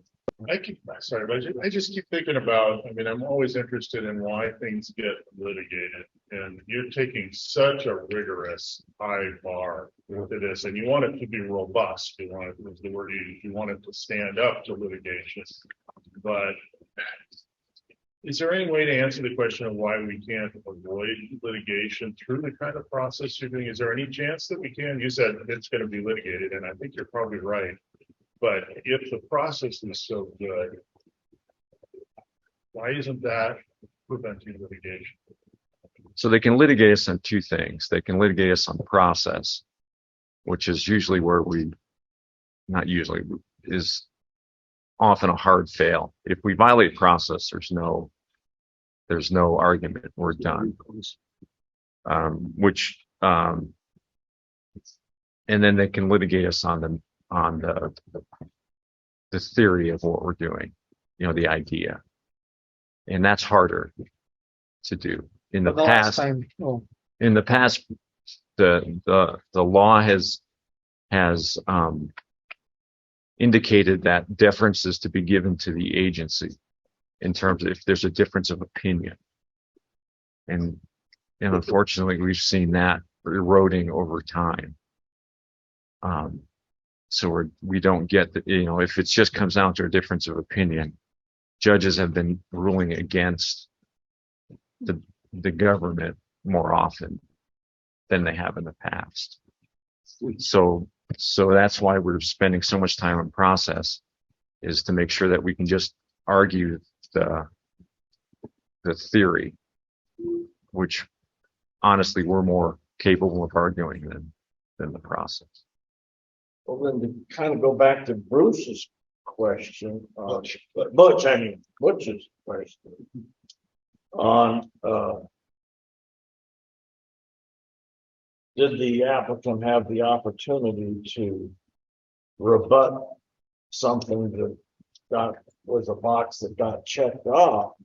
That seems to be and we said, and Don said, well, we didn't allow for that. We haven't allowed for it yet. Haven't allowed for it yet, but I mean, why is that?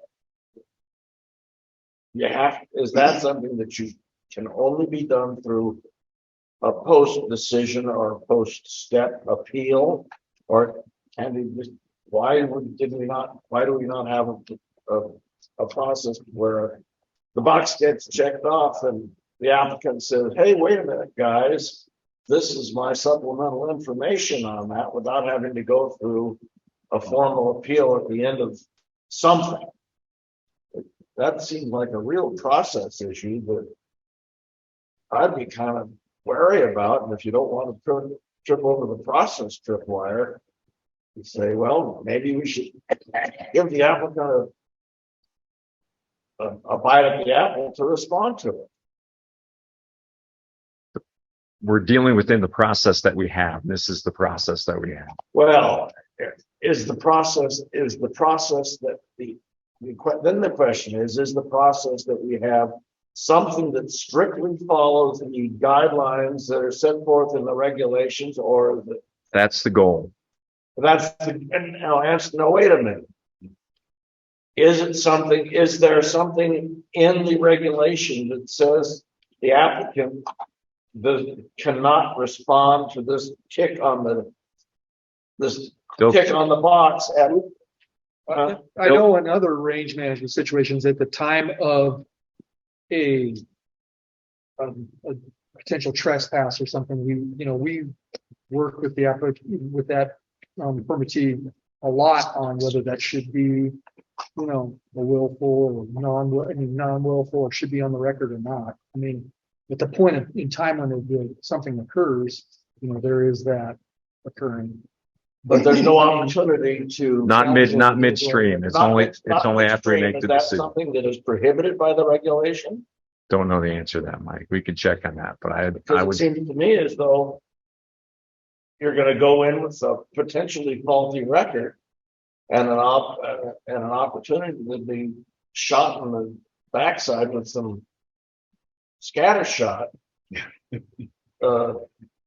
But if you by precluding an answer that could have been given in the first place, that might have given a better record of decision.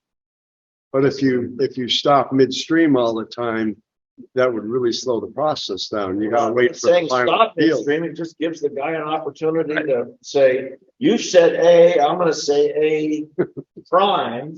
And you say, okay, now I've got both A and A prime in here. Now I've got a better record on which to make a decision. That's all I'm saying. Unfortunately, at this point, the only point in the process is when that decision is issued. As this process was set up. Well, and like I said, this is going to be challenged regardless of. I mean, there's three different parties here. They all have their records, and they're all going to have disagreements over which parts of that record are important or not important. So. I understand. I think what's being missed is that we had 3 qualified applicants. If they're not qualified, they would not be considered in the process. So everybody who's in the process is qualified. And what we're doing is comparing those within the process. And then what happens at the end, after you go through and you analyze the three applicants? And, I mean, then, okay, you have to make a decision, someone's gonna get that allocation. It's gonna be very subjective, I'm assuming.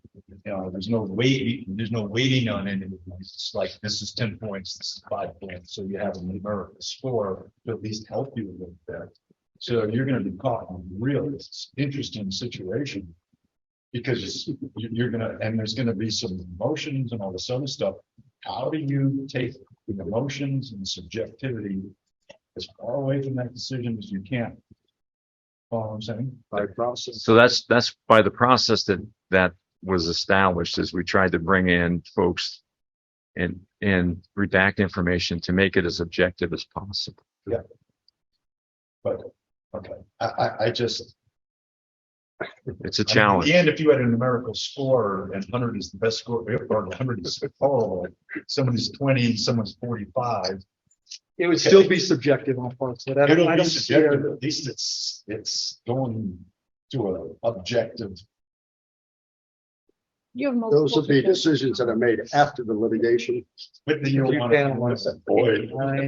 Yeah. And they're each looking through it and kind of coming through. I just am thinking about like hiring processes I've been through where everybody scores people on their own and then you come together and talk about the score. I'm assuming that's kind of how that's running if you have that many people in it. So it's not one person making a decision, it's a bunch of people reading through the documents or whatever, and then kind of not averaging, but coming together to combine that information, the thoughts they've all come up with. That seems to. Yeah. So it seems like one of the big questions for SMAC remains on this one. What should SMAC's role be? And we're one version of public comment in a way, and the constituents that we represent. On the one side, it's super high profile, controversial. It's in the CMPA. It's exactly what SMAC is for, should be involved in. On the other, it's also very well lined out. So where do we plug in there? And also, this is the kind of thing where SMAC would typically form a task force because you need people to dive a little deep and bring back, information to this group. Are we, would we do that in order to be prepared, at the end to say we think we did it right, or add to that voice of support for process? I mean, I know you can't tell SMAC exactly what to do, but do you have any advice about what's our most useful role? I've been thinking about this, John. I think my impression is that we would advise to make sure that the process is being followed, not so much on how to make the decision, so that we would look at the process and make sure that it complies with the regulations, and then other elements regarding the CMPA and how that's, and just make sure that the process is being followed. Other than that, I can't imagine what else we would. Yeah, and I think this is one of the challenging things about advisory groups, that when they were established, there was a belief, and then there's the reality of what in it. And I think there was a belief that we could provide information earlier in the process to get advice. Unfortunately, what happened through bad experiences through the court system is that releasing it to an advisory group is like releasing to the public.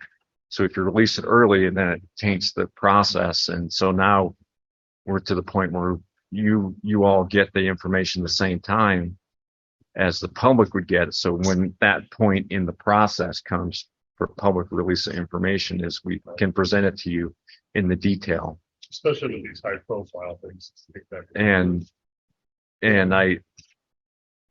Yeah, because it's a different kind of decision than a decision on an allotment management plan, NEPA decision. This is a decision of kind of picking and choosing when, who gets a financial benefit. And so it's important to stay within the regs and to be as objective and non-biased as possible. And the other thing that's still not clear to us is who can appeal the decision other than the parties involved.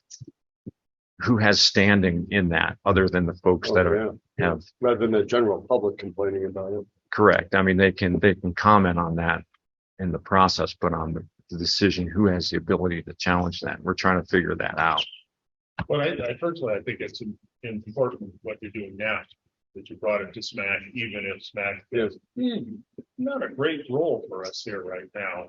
I'm not saying that is a decision, but I think bringing it, having this discussion is one of those things that points to a good process.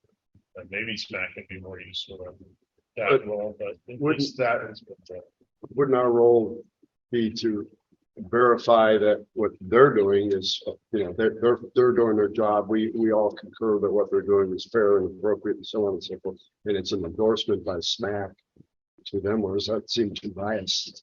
Well, I've already heard a concern from Mike about process. You brought up one about process. Yeah. So, so I don't know. I think it's an important role for SMAC to advise and comment on Stamp the of approval process. from SMAC. And, but it's gonna be a tough process to navigate. And But I especially think it relates to a future agenda item, which is like, strategic planning, or what should SMAC work on? It's easy to take on the things that come your way. We already said, well, maybe we should work on this military aviation flyover, or maybe we should work on this or that. And, my personal opinion, you need to kind of take a snapshot of the whole picture and then decide where the resources should be concentrated. So I would resist the temptation to form a task force on the spot myself. But one area where SMAC might comment is we've kind of made an internal decision to separate the allotment management plan decision, the final grading decision with that, from the decision on forage apportionment, which I think is important because I think they're two totally different decisions, and it's important to give people an opportunity to appeal one or the other without appealing, just to separate those. But that wasn't a decision that was made with much input from them. And the first time around, it was made together. I just have a question about the difference between those two things. I don't know what forage apportionment means. It's language that comes right from the regulations, and that is the decision that would select a permittee for the allotment of road grazing preference. So the ANP is. The AMP is how it would be grazed. This is the plan that you're going to graze without any, regardless of who the permittee is. This is the allotment. That's helpful. Thank you.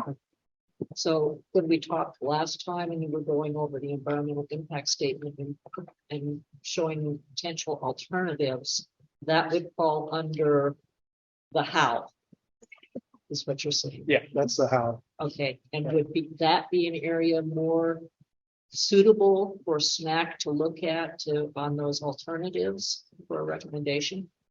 Well, yeah, that's the NEPA process, and that is a typical place I think where SMAC would weigh in on different options in the allotment management plan.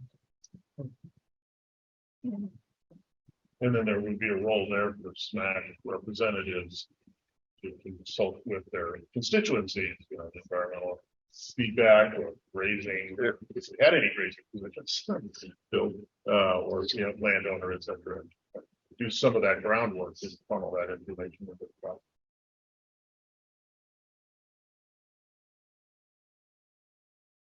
I don't think I took up my 90 minutes. You didn't get, you got a lot of talking to do. So I know, like I said, I think Bridge Creek has kind of been a standing agenda item on both for most SMAC meetings. So trying to think of different Bridge Creek related things to discuss. Talked about going over, alternatives in a little more detail in the future, things like that. But like I said, this is probably one of the topics I get the most questions or interest in. So I just wanted to go over the process. Do you get a lot of questions about the AMP itself? So when you said that the decision was going to be challenged, do you mean that both of those decisions will probably be challenged? Is there a lot of people tacking around the I would say AMP? both. Okay. If I was going to Yeah. If I was going to It's- predict, I I would- would say yeah. no. It's hard to guess. I don't want to. Yeah. It's sometimes we have things we think will be litigated and they are. And sometimes they're not. And sometimes there's stuff that we think are really easy decisions and But somebody, almost, most of this major decisions in the CMPA are. Well, yeah. Well, I think from a personal level, and I clearly don't speak for everybody here, but I think I would be interested in understanding more about why, and this could be for a future meeting, why there is controversy around the AMP in the Bridge Creek area. I think I understand why, but I don't want to make those assumptions. Because then attached to that is a question about, does that mean that there's been no like grazing or management of those allotments since whenever there were cows there last, which was 2015, 2014. 14? All right. Okay. And there aren't really other management options there. This is one major source of controversy, but there's other Okay. issues. Okay. well, Don talked about, we had 2 other AMPs that we put out Right. and those were, both of them were litigated Right. Or appeal. or appealed for different reasons. Okay. So there's, again, any major decision there's always that Okay. possibility of Yeah. that happening. As a group, it would be interesting maybe to look at the various alternatives in the EIS we were last time. Okay. I think that would be the reasoning on them and understanding on that one. Kind of a little more on that, it kind of connects to this, is one of the important parts of the alternative development was doing what the regulations called consultation, coordination, collaboration, CCC. So we did the CCC piece with each applicant and get information with them. And then from that communication, we developed an alternative that we felt met the needs or the input given by each applicant. So there is a little connection between the EIS process and the applications.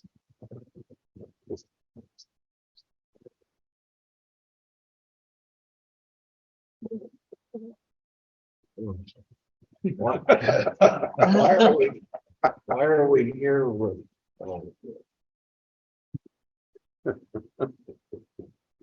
What's That's very good. Yeah. this whole thing is, why are we? What's been happening since 2014? There's nothing. What happened in 2014? There may be some members of the committee that don't know why this is for this is something that probably people don't want to answer.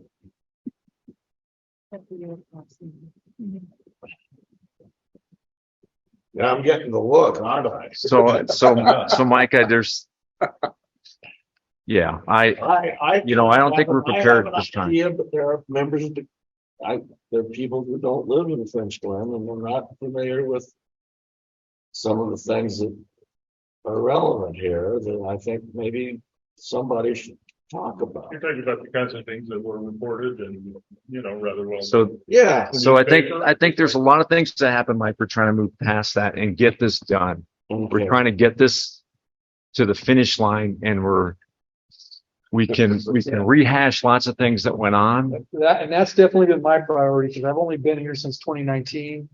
I'm aware of the things that We're trying happen. I don't have, I don't let those things affect me for this. I mean, this has to be moving forward and looking forward. There's a lot of history, but I think that history sometimes is what it's gotten in the way of things. We're trying to make a commitment to get this done because it affects people's lives and we're trying to make it happen. My At the information comes fastest we from the can. Bend Bulletin and my friends that are ranchers over in that area. And when I tell them I'm coming over here and they give me the cross sign that you're working with BLM. So it depends on where the source of information comes So from. that background might be useful if there's a way to forward an article or two or something like that to the SMAC list so people have that general background. But I agree, it's not, almost everything out here if, you need to allocate double the amount of time to get through history, and for people to be heard. And that's not what we should be doing now. But if there's background that people could read, this public information, it might be easier to send out on. The decision's based on the capability of the individuals to implement the plan that they propose.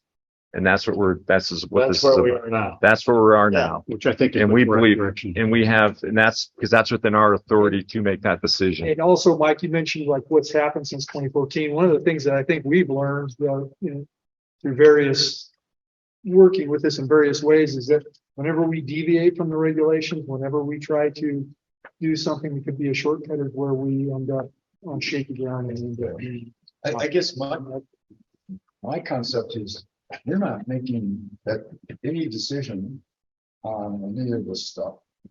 We're helping you decide and implement what a process that is going to be acceptable. Okay, so past history probably shouldn't be involved in this stuff. We should, you follow what I'm saying? Yeah. What it is let's make sure that the process that you're using is correct, regardless of history or anything else. That's what I think we're here for, but we're not going to sit there and go, oh, you made the wrong decision. What we're going to do is say, let's make sure that the process that you're using is going to be as bulletproof as possible. Okay. Yeah. So I don't think the past history really, we can get bogged down with. Yeah. But at the same time, you're telling us the process is the process now. You've got to follow what's there, but it's not like we're going to be tried. We're not going to be able to introduce a new step in the process. Unless you view a fatal flaw, we will go check to see if Mike had a question, we'll chase down the question. I'm good. We have about 12 minutes until public comment. If you guys want to mingle. Sure. Bathroom break. sorry for the dry presentation, but I think this is a topic that people want to know about. So I think it's great. Yeah. I think it's helpful. It's something like this, we need more than just hand waving and finger pointing. A lot of that. So Yeah, the stuff I hear over. I'm assuming fuels management is part of the benefits, like on the refuge of grazing. This is the So- process. This is what we did. I cannot think of a wildfire that might set up in that area. Okay, here's your. So if I'm trying to understand ecologically, that means Yeah. no That is. fuels management. Yeah, well, there's. An AP. Yeah. I will make sure that. Homes fell out. Oh, my God. It lived at the side of the road all night long. Oh, my Oh, God. gosh, And- it was fine. And people were calling it, nobody answered. It didn't get run over. Right. Didn't get I'm run glad over. you picked up for it. All right, we are back at 11 o'clock sharp for our public comment period. So we'll start with the folks that are on our Zoom session. So I'll just run through those of you that are listed as participants and give you the opportunity to comment if you so choose. If not, you can just go ahead and pass. The first person I have on the list is Allison. If you want to unmute and introduce yourself and provide comment or pass, that would be great. I'm unmuting myself and I'm just saying hi and passing. Thank you. Thank you. Bill Marlett, you're up. Hi, Tara. Thank you. I don't have any comment today. Thanks again. Okay, thank you. David Billiou. There, got it unmuted. Well, quite an interesting meeting. I'm really enjoying being caught up on the recreation plans, campground upgrades, signs. All that's been very helpful because I've been away from the Steens for a while, so it's really nice to catch up.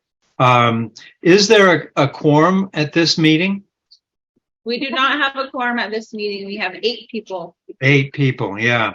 So, yeah, I'm interested in following that issue and whether or not the council can find a way to reach out to people get them on the committee so that there can be a quorum and it can get back to the work it is assigned to do and to get done. So thanks for that, and it's good to hear the discussion. I appreciate it. Thanks, David. David recruited me, by the way, so he's to blame for why you this over here, so David's fault. We can't cycle them back in. How about you, Patty? This is my first time listening in to one of these meetings, so it's been very informative. I appreciate the fact that people can do that. Excuse me. Anyway, thank you very much. I'll pass on the rest of it. All right. And that was Patty Doro, and she's one of our Harney County commissioners. TJ.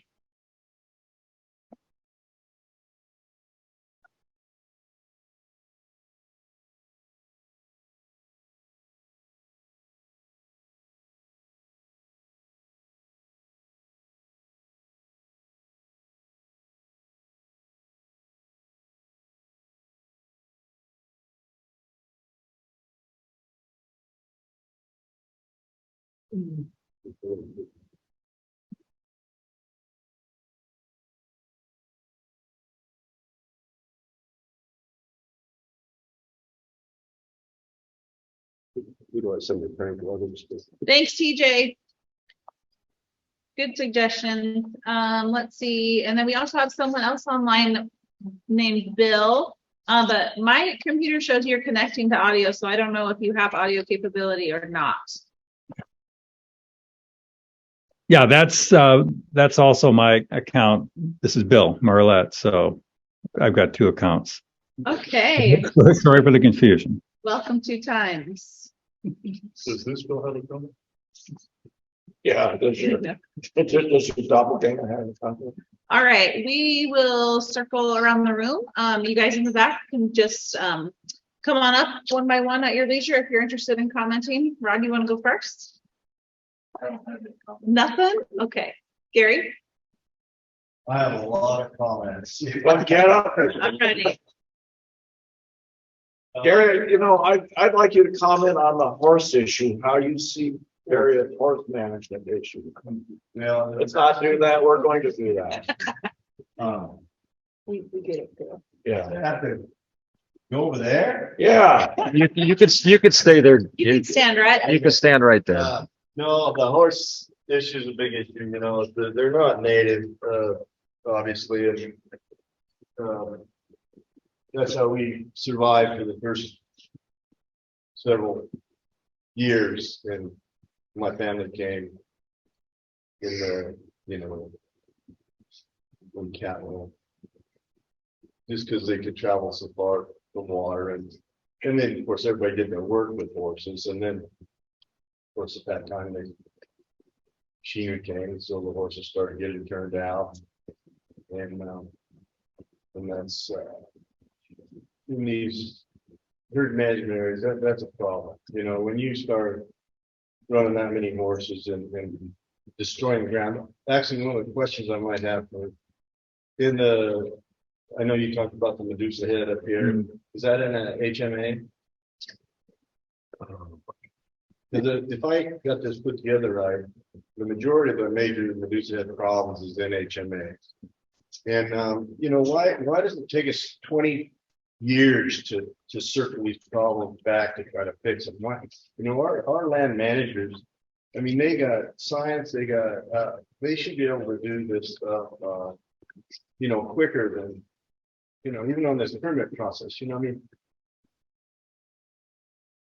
I can I'm done with the horses. All right, there's just too many horses. The horse problem needs to be taken care of, and how you deal with it, I don't know. But and then I go back to fire, and in 1991 we had a fire out of birds that just literally killed hundreds of our animals, a million more feet of timber, and all the bitter brush and buck brush that was there is gone today.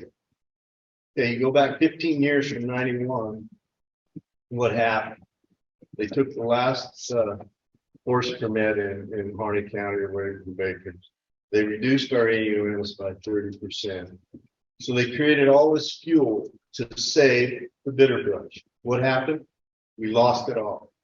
Okay, so 91, we're going to save the land again. What do? We plant trees, we fence off, we do not graze any of this area that we're saving. 2007, it all burns again. So my point is, why with the science and all the intelligence that we have, why do we have to keep going through these 20-year cycles of trying to, save this land? Thought about it this morning a little bit. My grandfather lived with the Indians on the Steens back in the early years, and every fall they would burn certain areas as they left. When I got to think about that, they did a pretty damn good job managing this land. Why is it different? Because there was one chief. Now I'm looking around and everybody's involved. Everybody's taking a whack at Jeff and Don and Sue and come on, when do we get to start doing what's right for the land and making this deal work? I made a comment at the collaborative there in Lakeview last Monday, and I think it brought a huge amount of awareness. All these little band-aids that we're trying to satisfy special interest groups with. One of them is the flags on the fences. Okay, so the first time we flagged this fence on top of P Hill, we're taking cows home February or 1st of February. There's 30, 40 deer just running and just going. Man, there must be a cougar or something. Finally, then deer took the cows. They came right through the cows and went back up this way. Well, I got to looking, all them flickery things that they put on the fences stop the deer from their natural migration. What the heck? So this year, probably 250 head of antelope stuck in a field, starving to death. I got thinking, what's the difference? Well, I go over there and somebody had put them flicker things on the fence. So they changed the migration of the antelope. This spring, talked to a guy who's been taking pictures since 1978. We're talking about the Beatties Butte area. He's taken pictures of antelope since 1978 at Pistol Lake. Since they put the flags up, he hasn't seen one antelope come through. So that's an example of everybody weighing in and stopping nature from goes on. And I know that even in our industry, I see ranch managers come in, spend 5, 10, 15 years. They totally change that ranch. And I don't think it's disappointing because then it takes the next manager maybe 20 more years to kind of get it back on track. And I noticed that you're in different areas too. Anyway, what I would like is to see, I guess, more collaboration, more everybody involved. We all kind of want the same thing, I think, at the end. We just got to kind of not take 20 years to decide to do something. And not worried about this Bridge Creek permit. I mean, fire's going to come. The only difference between a good fire and a bad fire is the amount of fuel. And we just got to figure out how to deal with that. But anyway. Thank you. Steve? Thanks. Steve Hammond. Where do I start? Thank you guys for all the time you put in on it. I mean, sitting here today, I got to come 10 miles. You guys probably got 10,000 miles compiled between all of you to get here and spend time. So, there was some comments made about the BLM's position. I don't think any of us want to be in that position. There's been some comments made on trying to make them do their job the way we want it done. They have a broad latitude in getting to a result. And that's what all the controversy is the precedence that's been set over that broad spectrum. The only thing I would plan to see for you guys as SMAC members on is when we created this legislation that made this SMAC. I think everybody would consent that one of the goals was to preserve the uniqueness of the area. We didn't want all the federal policy that applies to BLM. We saw this coming. So what we were trying to create was a process that was unique in its own to preserve what we have here. And if we're just going to sit back and tell the BLM that they have to do all of their federal and national policies, that uniqueness will be lost. You can pick a point to flex your muscles over if you want to. I hope it's not Rich Cook. It's been litigated enough. I mean, it's a tough area. I don't know that there's a win in it. That's why I don't want to be in this position. But when you talk about wild horses, you guys should pull some stops on that. We have the precedents and the scientific knowledge. I've heard comments that you drove up here to the Brittle Ranch. I wasn't even on the tour, and you saw what they can do. Go ahead and step up and say, guys, not in our area. We don't know what it takes to do birth control or whatever it takes, but in regards to this area, we want to show you something unique, and we're going to do it here. So I think it's got some potential if you guys want to flex your muscles. Back to the Bridge Creek thing. When Congress and the senators were all coming out to tour this unique area, when we were creating the CMPA, the Bridge Creek allotment was the showcase of that legislation. I don't know how many man hours went into showing what was possible on the Steens, and a lot of it was due to access. Roaring Springs had good access and had some forward thinking as far as ranch management goes. But ours was right out. It was the view shed. I mean, from here, if you look practically from Fish Creek to Crumbo, it's the Steens Mountain. It's what 90% of the people that pull into Frenchglen see is the Bridge Creek allotment. It's extremely diverse. I've spent a lifetime here, and I'm still learning every year of what's possible to achieve a goal. I think we need to work more on the goal because the management to get to that goal is limitless. You're talking 4,000 feet, a little over 4,000 feet to almost 7,500 feet in elevation. So the possibilities there, you could make it a showcase again. As it is right now, I don't know what you'd call it. So the uniqueness of what you see here is being lost, and how far we let it go, I guess we're still just standing here waiting and watching. So thank the BLM for all the time they put in. As Don put it, since he's been here, and he's just one little short generation. He probably hasn't spent any more time on anything else going. So everybody's trying. We just need somebody to create a common goal. So thanks for your time.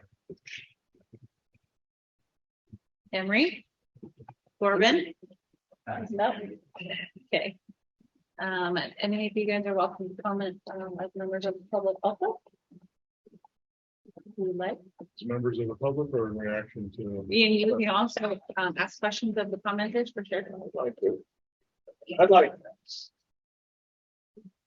I like the business about the common goal.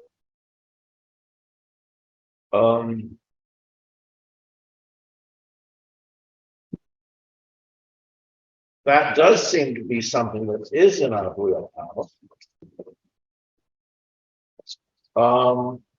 Stephen, what would you think we should be looking for in terms of it?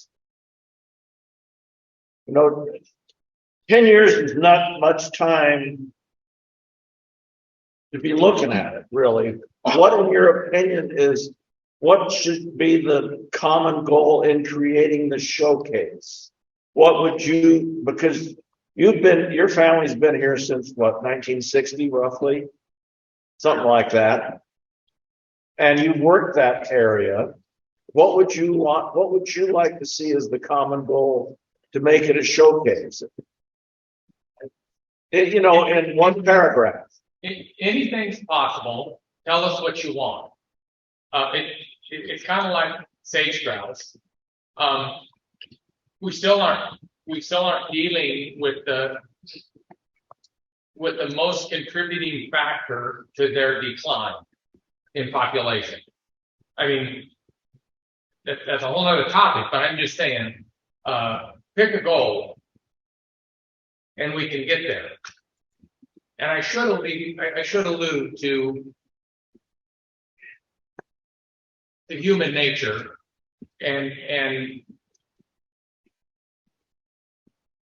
what my generation, as short as it is, 10 years, is a generation in a spot in a lot of places. Like Don, he's halfway there. And I'm going to look at him as a generation of land management through the BLM's administered work. In considering all this, where Hammond Ranches is we're in the process of acquiring another lot. I've already went to the BLM in that allotment management team and made a presentation to them. And I've waited 10 years, so I'm saying I don't think it's going to happen. I mean, I don't think you guys are. I don't think a common goal is ever going to be created. So after 10 years, I'm losing my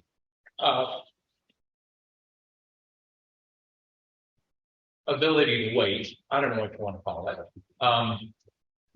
Jeff Rose has sent me a letter alluding to the process of a trade, meaning that if I can't use my private land due to the inability for a decision to be made and a common goal to be created, I'm going to go someplace else. I mean, I'd like to say I'm in the livestock business, but when that isn't good enough, you go into the next business to stay alive and feed your family. So I'm going to pass this on to another generation, and they can pick their direction and run at it for a while. My direction is probably different than my dad's and my grandpa's were here. But if you want to be keyed into it, ask Jeff, or I'll send it to you, for the letter that he wrote in response to my land management. I was seeking a solution in how do we go forward from here. So a lot of it is history, but I hope you see and view that as a steward of the range, I'm going ahead with my life. I'm not going to get bogged down with all the things that we've talked about today. We like it out here, and we're going to do what we can to stay. So, is that answer your question, Mike? I guess. Well, we'll figure it out. We would be happy to, and if you wanted a presentation, it's hard to make a decision to go forward when you don't consider the past. So yes, we can get really bogged down with history. I get that. But you also have to look back and see what works and what doesn't work. We know some things that work. We know a lot of things that don't work. So why go forward without considering what we know? If you want a presentation at the next SMAC meeting, I don't know how much money you guys got, but I'd be happy to split it with you.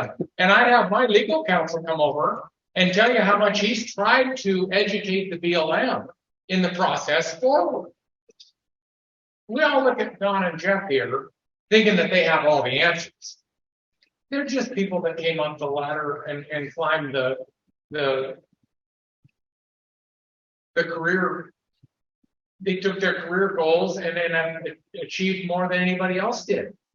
They weren't lawyers sitting down, and that's what's guiding this whole thing. I mean, they're probably not putting words in their mouth, but I can't understand why they wouldn't be as frustrated as I am in their career path.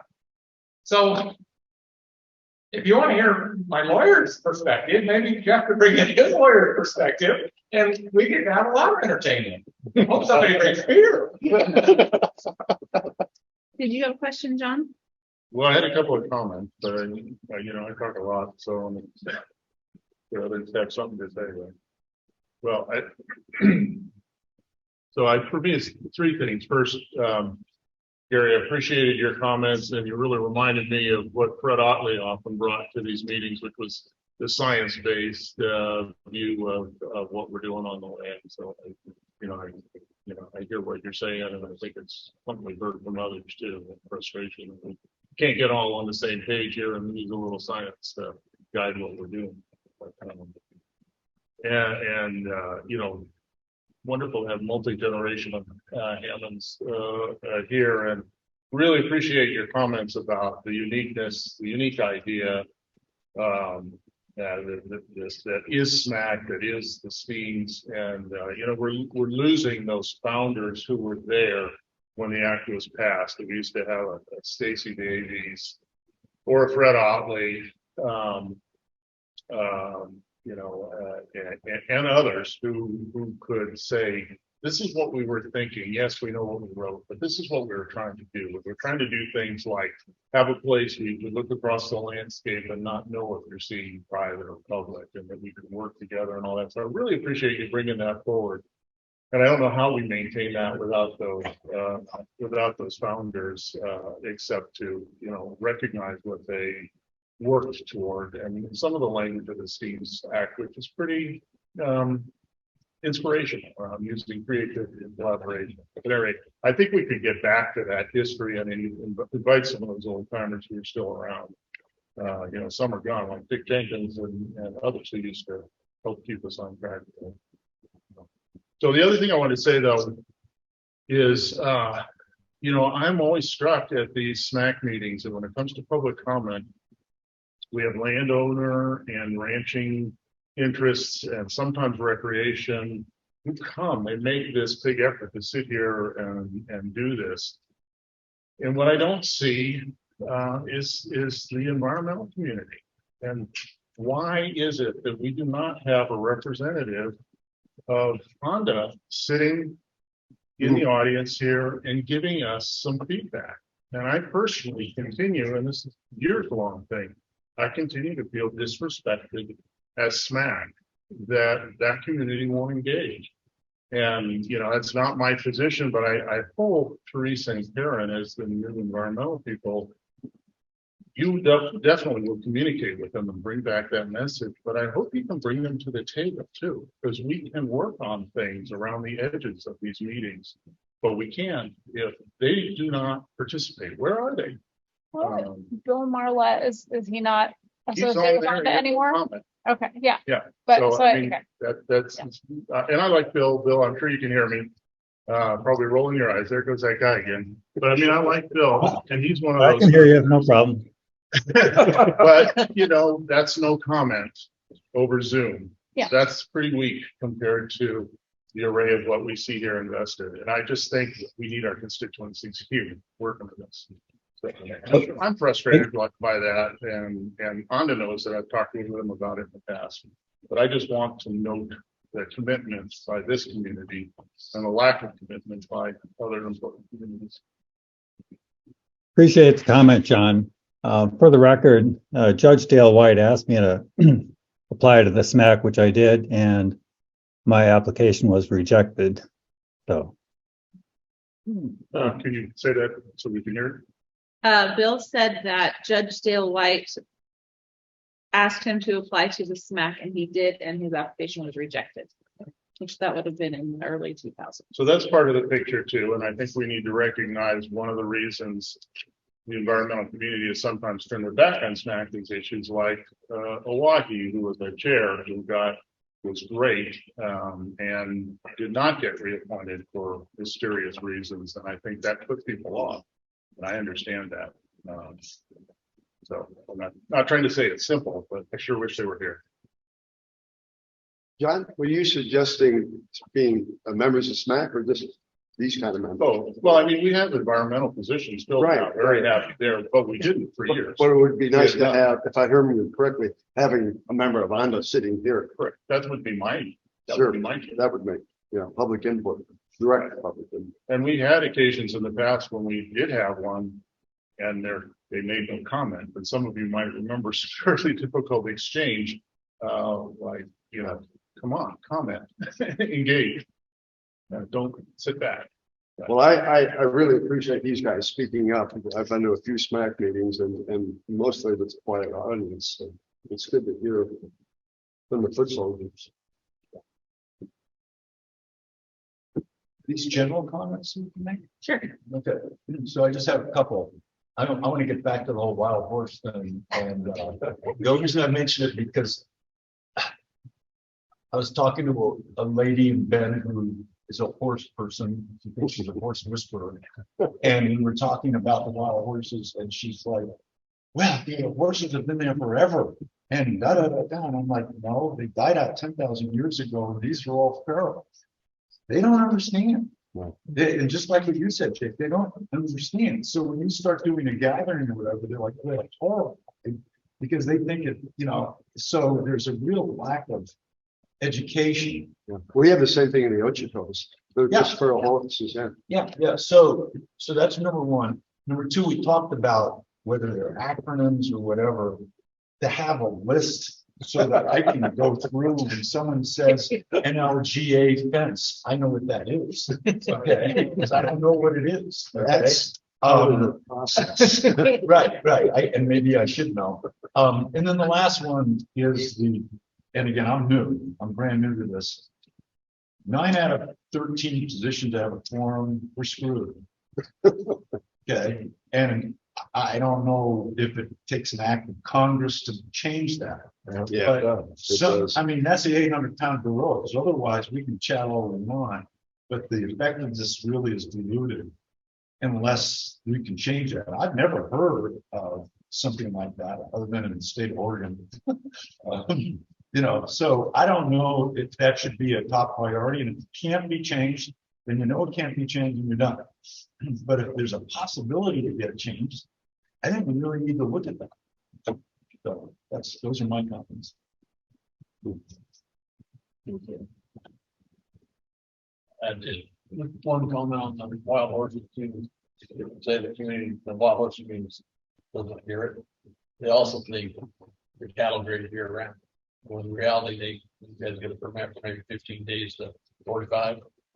Yeah. And meetings I mentioned in the past. Yeah, no clue. They have They no just thought clue, cows are out there. But they're making decisions based on. Yeah. correct It's part of information. education. You gotta be educated. Thanks.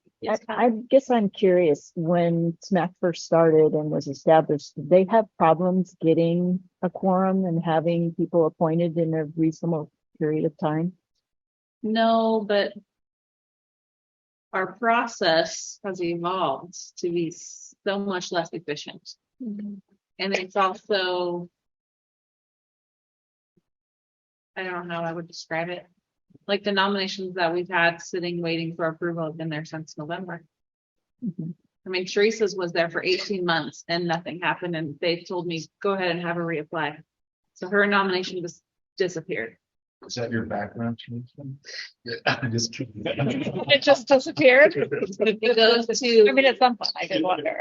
headquarters and White House. It's bloated Black bureaucracy in DC, and it's an epidemic that's been going on for the last 100 years. So it's evolved to be less efficient. Mhm. So there's not a SMAC court or advisory committee coordinator who advocates stronger for the committee and changes in Tara does. And so the interior, she is the nudge, the fly in the ointment, the whatever you want to call it, the person that keeps pushing for these things to happen. So they happen here, I feel like, faster than other places, but maybe that's just my perception. And she still answers the phone. And she answers when you call. Just recall too, But- we got to the point where we Yeah. had Greg Walden, you know, and our two senators, Wyden and Merkley, all write and say, this is dire. Do something about this, answer in 30 days, response to crickets. So it's SMAC, you know, a lot of people work pretty hard to elevate that process to get it moving. I don't know what the answer is short of the Steen's Act too.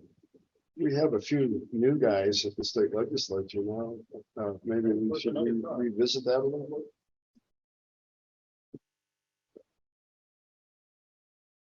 bit. And I'm not supposed to, but I would, maybe Tara will put this in the notes. Maybe the recording will pick it up, but is it's okay to call those folks and express, even though they call us back, call us and we have to address that, but it's part of being held accountable for what happens. Really know. I would have just one other comment too, about participation, and nobody said anything about the tribes.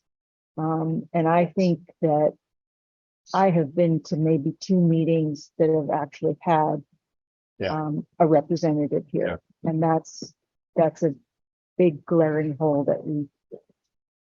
That's a voting. Definitely need to get the file in there. Thanks for bringing that up. The Frenchglen RFPA had a refresher course, 2 or 3 weeks ago, something like that. And for the first time, we got somebody, even though they're not a member of our RFPA, we had folks from the tribe come down to participate in our refresher course. And I think there was somebody from the tribe that went to Crane for a refresher course too. I think that there may be some momentum up there to become more involved. They're involved as well in the collaborative to a certain extent that they haven't been. The Harney County Wildfire Collaborative. And so I think that there may be, I'm just gonna give Kenton and Cecil a call and see it up there. They're the 2 guys I know. Kenton Dick and Cecil Dick. See if At the last meeting, didn't you mention that somebody had an application being processed? Was it Eric? Yeah. Yeah. So I think we have a tribal representative application. Oh, we do. Okay. No, that's good. I'm seeing more of an interest, I think, in this sort of stuff. Tara told us we have applications for everything but one grazing position. Yeah, and I don't have black applications Yeah, right now. and I tried to twist Fred Otley's arm at this very same refresher course, and he deferred. Well, isn't there a certain degree of frustration with to get new members because of the lack of approval from DC? No, I think it's frustrating because how long did mine sit there for that? I had to apply a second time too. Too long. Too long. It was too long. It was really kind of a joke. I even forgot to apply. That is true. I love that. Anything else for public comment? Feel free to Yeah, I say might something. add something. Sure. There was a discussion about representing ONDA at the meeting and trying to bring them to the table.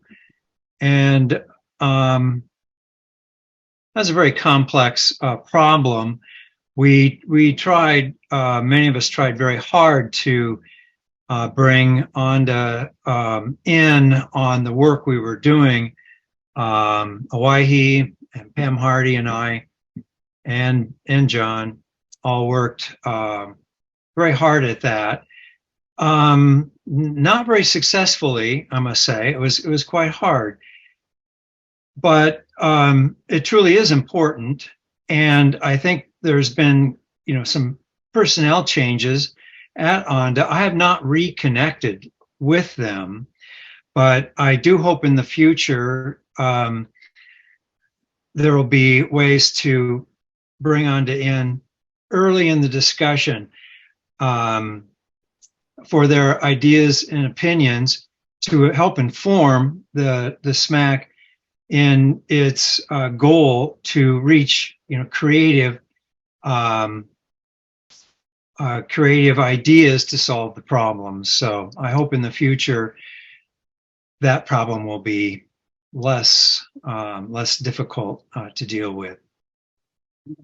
Thank you, Dave. On a positive note, what a wonderful thing to have Teresa and Karen here in that position. Absolutely. And they're gonna solve all those problems. Can't wait. I have a question that is not a public comment thing. It's just a question. Yes, ma'am. So I've hiked in, we're doing eagle surveys to parts of the Bridge Creek allotment, but are there ways that we could access it so we could see what you're talking about? Yeah. Like on a road? I know when I go there, I usually access it through down to the refuge and over the crossing up at the Grandad Reservoir, up at the Park Tree area.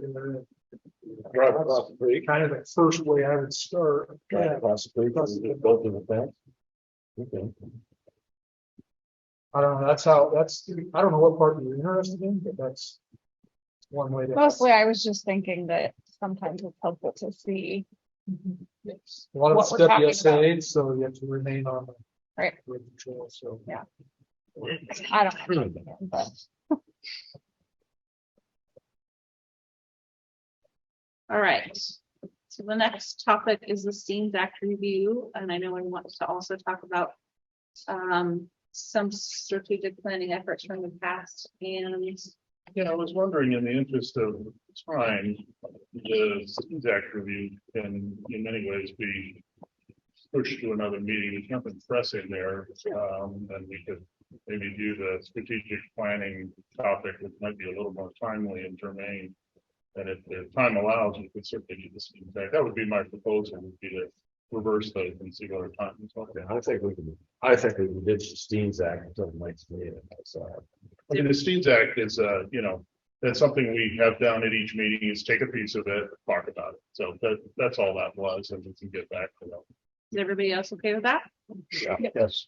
Okay. Okay, so this is an agenda item, call it strategic planning, put on the agenda or suggested by Butch and myself. There were lots of email exchange without ever meeting each other in person, and then we wrapped both feet into it. So the three of us all suggested this. And what I propose to do is just, briefly address two things and see where you all are in your thinking.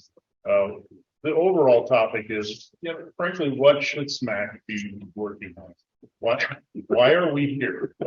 What did you want to accomplish? And where should our energies be spent? So that, I think, is the uber question that doesn't need to be answered today, but should be answered in, I think in time. And then this second goal is to at least give you a sketch of what happened last time SMAC asked those questions and developed kind of a strategic agenda. So I think, I'm going to do that second part, a little bit of history, not in great depth. But again, that's just to give you background, but I hope that you're thinking about what should we be working on? How do we decide what to work on? Are we going to set our own course of the things we're interested in, or are we going to react to what the BLM folks were interested in? I mean, Jeff and Tara and Don and all the folks, they need to have a SMAC. They are required to, and they will do a good job of bringing us topics they think we will be interested in. But I think it's unfair to ask them to do that. Personally, I think we should be more active than that proactive. So anyway, be thinking about that. And okay, if I move on to just thumbnail sketch what we did when we did strategic planning before. Okay. Yeah. So I think in many ways SMAC in call it 2015, 2016 was in kind of a similar position to where it is now. It had been in kind of a doldrums without a lot of action, had some new members, some new energy, and we asked ourselves just those questions. What should we be working? What are we doing here? And in brief, we set aside a time, a substantial piece of time to get all of the issues on the table, everything that was of interest on anybody's mind. And that's that thing that was distributed to you that was called Steen's Mountain Legislative Suggestions from March of 2017. That's confusing that it's called legislative suggestions. The reason is that we felt it likely that the things we wanted to do were going to require legislation, that in the current structure, we weren't really going to be able to do them. So we kind of couched it thinking, we'll try to do it, but we might need legislation. So that's why that language was used. And you see everything in there from WSAs to science on the land to recreation, the powers of SMAC, access roads. It's quite a laundry list. I'm not going to go through it. You can read it yourself. A lot of familiar topics that we're talking about. So we did that, and the notes, by the way, were taken by Stacy Davies, who's sort of our facilitator. And Stacy said, "Warning, these are, in my words, with my biases." And he said that, and so it's a better reflection of sort of Stacy's view of it than SMAC's as a whole, but it's still good. So that's that big laundry list called Steve's Mountain Legislative Suggestions, March 30th, 2017. So that was step one, get all the topics on the table, somebody line them out. Then the important piece was we got together again, looked at those, clarified them, and then tried to apply the reality of what do we have the energy to do? If we try to do everything we're interested in, if we latch on to everything that comes over the transom, as it were, we'll just do a lot of random things. We'll probably do too many things, not do anything. So we really did some hard work on what's important to us. And we really came up with 3 major areas in priority order. They were called either land exchanges or what became inholdering. That was number 1.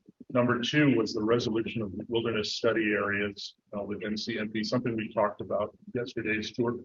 And the 3rd was SMAC's, what we call authority and functioning. So things we've been talking about today is how is SMAC formulated, what are its powers, is it as effective as it could be? So those were the 3, and we set aside a million other things, forces, control of vegetation, fire, many things we could talk about, and said, let's try those. The reality is, number 1 was kind of, we called it a moonshot at the time, but it felt like this is really a heavy lift. This is going to be a big deal for us. And that's where our time was largely spent. So I'm going to talk about that inholder, what became an inholder initiative. And I should say, this is not just history, fascinating as it is, I'm sure, but it actually is relevant because this inholder initiative is still live. SMAC never shut it down. So it is yours now. What do you want to make of it? The reason we came up with this was looking at a variety of issues and saying there's conflict, there's confusion, there's cost associated with this fragmented landscape. When you have a piece of public land largely surrounded by private, it can be a source of conflict. If you have a piece of private land completely surrounded by wilderness, it raises all kinds of issues for all the parties. And we said, we see a lot of this going on. That's the in-holder issue. The other is an edge holder issue where you have things happening at boundaries, like we looked at Home Creek. We forgot to point, but anyway, we talked about Home Creek yesterday, where you have a narrow strip of private property that's keeping the public from accessing a huge amount of public land. So you have these issues where the interface between private and public land. And I think the Steens Act, what it did in many ways on a very simple scale is take all this fragmentation and say, oh, let's pull it into some big groupings. Let's do some land trades, let's do some purchases, let's get more of the public here and more of the private there, and let's try to resolve that. And the people who put the act together at the time would say, we did a good job, but we didn't get it all done. You can look at a map of the CMPA and say, what are those little white pieces there? They look like missing pieces of a puzzle. And then a child would say, well, the jigsaw puzzle. And those were, they all have their own histories, but those were largely unresolved through the Steens Act. The Nature's Advocate in holding the Campbell family was one of the big ones there that got us thinking about this. So we said, okay, that's the issue we want to take on. That's going to require legal agreements. Maybe it's going to require some land trades. Maybe it's going to require some purchasing, land and water conservation money, all kinds of complicated things. Let's start by making sure our constituency even wants us working on this. So we had a stakeholders meeting in Burns, and we invited landowners, basically everybody we could get a hold of. We had a big meeting, had them come in, explain this issue, and said, do you want us to go away and work on something else, or do you like this? And we got a resounding yes, work on it if it's with willing landowners, right? Nobody wants to be forced into anything, but they don't mind having an option and exploring that, and they can see it as a source of conflict too. So we got that kind of green light to go ahead. And then we sent a letter to every landowner that we could identify that seemed to have an in-holding or an edge holding of interest. And that was just pulling out a map, looking and seeing. And we said, if you want to work with us, let us know. And we heard back from a number of them. And we ended up forming a number. I think at the end it was about 5 or 6 separate little task forces to work with that landowner. So those were Nature's Advocate, again, that's the Campbell family, Roaring Springs, mostly edge holding questions. Pete was on the list at one time. George Strumpel, that's the property up above Wild Horse Lake that we talked about, also a piece sort of nearer to Moonville area. Dave Hogeberg, which is sort of over all day this big creek area. And then we went forth. We had little task forces and lead people to work with all those landowners. And I'll cut it short here, except to say some of those proceeded quickly and well, others slowly. One of the ones that got most advanced was the Strumpel property, where we came to an agreement about how to go after a new valuation of the property. We had done a lot of work to recruit a land trust like the Nature Conservancy or maybe the Oregon Desert Land Trust to play a role. We were in active meetings around what their interests were. Some people want to trade land, some people want to sell. At any rate, and all those task forces were going. And then we, that's when we got hit by attrition. We lost our chair, we lost our members. We ended up with, frankly, too few people to do the work. And I think one piece I really regret is I don't like wasting people's time. So I don't like going to a landowner and saying, go to a bunch of meetings, engage with us, generate information, and then go stuff, right? Which is kind of what we did. But SMAC, what we decided, I even proposed, let's shut this initiative down. Should either do it or not do it. I suggested we say we no longer have the ability to do it. And SMAC's decision was, no, let's leave it alive. We still want to see that happen. So in that sense, this whole group is inheriting that initiative, that in-holder initiative. And there might be ways to get back to it. So with that long intro, we never got to the resolution of WSAs. We never got to the powers of SMAC. We never got to a Steen's Act 2 because we had our feet cut out from under us in the midst of our first big initiative. That's a pretty quick overview. Some of you were here then, so jump in and correct me, and then I'll step back and say, so that's what Arrow SMAC did, and what I would encourage you to think about, and I say this as somebody stepping away here soon, is how do you want to spend your time? What do you want to work on?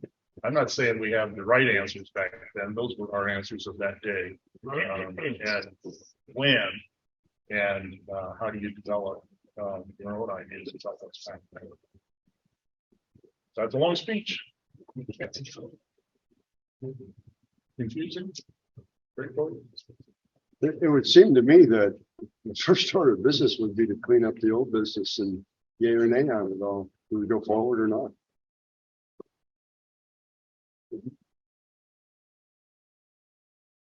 I mean, to continue with the in-holder initiative, you're going to need a lot of time and energy. You're going to need task forces to work on that. You know, you might choose one, I don't know, or not. My concern would be that you've got these issues hanging out there, and that's going to create a legacy of its own, and then it'll, for lack of a better expression, it'll tarnish our image, our legitimacy. If we leave those things just to die out there. But it sounds like it's a lot of work to do, but I think you've got to clean up the old business. Those are my thoughts. Yeah, this kind of thing you have to recognize requires a lot of work between task forces getting together and meeting. Well, the little bit that I've worked on that with you, John, is that the whole access issue to in-holder properties is, I mean, every situation is unique because of the roads that are available either close to or maybe directly to the various in-holdings. And so each one, I think, requires a different travel management plan in terms of how do we grant access, because the Act clearly says that there should be some sort of access to those in-holding properties. And that's one of the things that we could provide some advice. And I think we were headed for some recommendations from the task force that worked on that anyway, in terms of that one in-holding. And that's, I'm sure there are others that would like to have the access question answered. That's the only one I know of that we've worked on. It is probably the most, I don't want to say pressing, because it's been years that we've been working on it. But that's the one that's the most in forward. I think if we move forward and work on and finish the recommendation on that one, gives us legitimacy. Yeah. I mean, that's You're talking about the nature's advocate. Yeah. To do that in the style of the in-holder initiative would be to continue to explore the land trade. That was a land trade in the Silicon Valley area, was the desire, landowners' desire. Any of these, I would just start by getting back to the landowner. Sometimes in generational change and their different ideas, but to do it the way the in-holder initiative was formulated would be not just to advise on reasonable access, reasonable use, but to actually be working on a land trade. It sounds like almost a restart when it was in the middle. But if we could take one and finish it and do a good job of it, it would help us finish the other ones. I don't see us the way we're structured, the way the government in all its wisdom allows us to work. We could handle all four of them all at once. You know, my personal take is I don't think we have the wherewithal to continue the in-holder initiative now. I would wait until you all know each other a little better. Yeah, get some yeah. positions filled, and then decide if you got the wherewithal. That gets back to the bigger question of strategic planning, you know. Yeah. What do you want to work on now? And with who's ready to step forward and do it all? Well, I would agree with that. That would be the goal, but first we have to get ourselves organized. So can I'm trying to be quiet and sit here and listen. I think whatever you guys decide is great, right? And we'll support whatever we can. But I think looking through the list, when you get to the list and you think about the list, it's also important to think about the type of project you're picking, which I know is intuitively obvious, but when you classify it as, and I'm going to use a couple of terms that sound bad, but I don't mean them as bad as they sound. You have chronic and acute. So is the issue chronic or is it acute? Acute are really easy.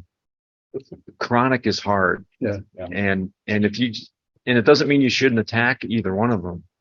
Avoid what's hard or you know, kind of get mired down in it is just acknowledge that this is going to be a long-term process. Yeah. Anything that has to do with ownership and land status inherently is hard and takes a long time. And it's very frustrating. And I understand it's frustrating for us internally. I know it's frustrating for folks externally, but it's designed to be hard because that's a really important decision. Yeah. And so it has to be thought through. It has to be analyzed effectively, and it has to be then done correctly. So it's durable. Don's the king of durable. and Durable or doable? both, actually both. But I mean, but Don, you know, he's brought that term to us as durable decisions and durable things. And that's kind of the key to it. So we'll support you guys whichever way you want to go with this. Well, is there? But give yourself some grace when you make that decision. I was also going to point out, you know, during the Bridge Creek discussion, we talked a lot about SMAC weighing in on process, weighing in on how decisions are made rather than a specific decision. And, you know, I think there's some things there for like the nature of the project myself, because I think that, you know, if you get really invested in one certain outcome of that decision, you might view it as not a success. And Yeah. whereas if you view a developing process or what we're going to do to get a decision, it'll be important because one way or another it's going to establish a precedent for future.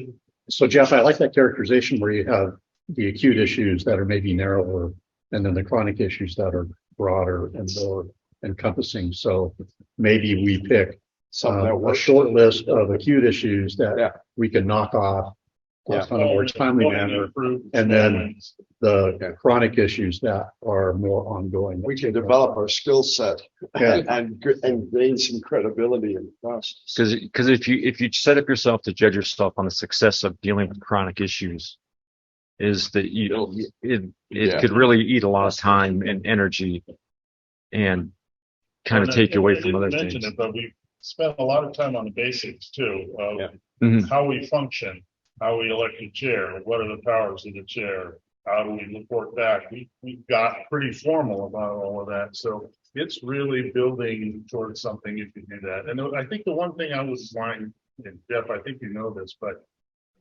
the BLM operates within, it's a box, but it's a complicated box, right? But they operating within that box, and that box does not include legislation.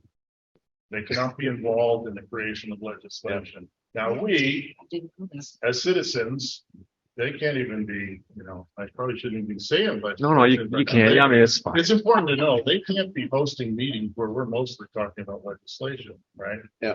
But we can potentially do legislation. So that's why that moonshot included This might require a Steens Act too. Why? Because the Steens SMAC needs to be fixed. Why? Because we want to pay more than fair market value for land, which is what the Steens Act is. We want to do things outside of that box.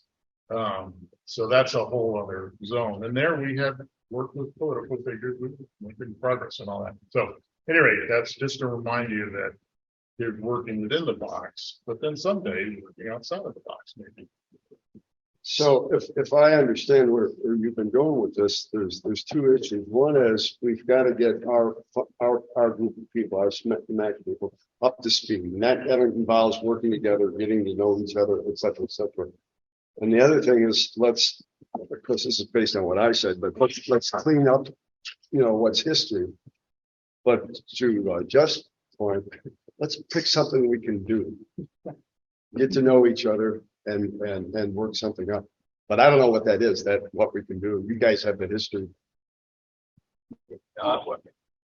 Taking off on what John said, I really think it's something that is chronic, I guess, as the in-holder issue. I think it would be best to defer anything on that until we have at least a quorum here so that we can actually have some teeth in anything at all.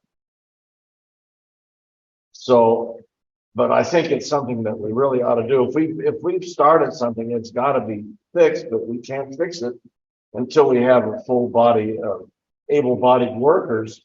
And if it's going to take time in addition to, driving from our homes to come to a meeting to deal with this, then we really need more bodies to work on it. So I think that chronic issue probably ought to be deferred until we are firing on all 8 cylinders. But you're talking cart and horse, and getting the whole group together could be all we do as a group for the next 2 years. Yeah, I know.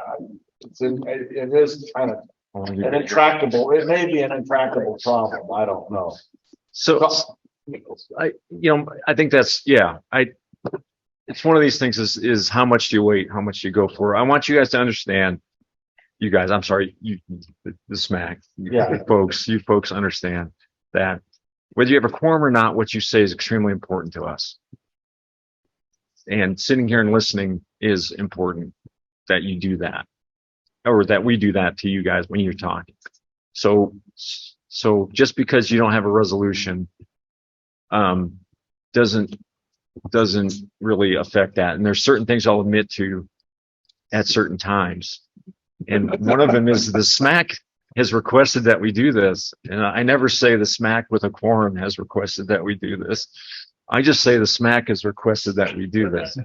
And so Push back on that though, because it's not just the technicalities of the No. forum, it's the lack of voices. We could come forward and issue statements ad nauseum with zero environmental representation, which is what we did. And what value is there to that? I mean, we gotta have not just the number above 9. If we're not gonna have certain constituencies represented, we need to work to get those. We have no grazing representative now. We need to make sure we're covering that base somehow. So I think to me, it's more about the community's representative than it is the number per se, and the ability to write an official letter to the DOI. correct. And I'd like what you guys did today, so I can take that and pry some IRA funding out of somebody's cold dead hands. but chronic and acute, John, right? Yeah. There's a chronic issue we're dealing with, and there's certain things immediately that we can address. And that's why the SMAC has continually met when other groups have essentially died and disbanded and have them be reformed. So, I mean, we commit significant amount of terrorist time to this, to make sure that we can do it and we can help and do it. So SMAC in quotes is met even when you couldn't sponsor us. correct. So interest group.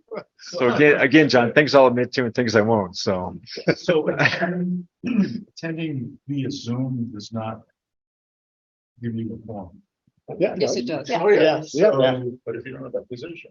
But that's No, what we have to, exactly, but. that's what we did at our last meeting, wasn't it? Yeah. Right, okay.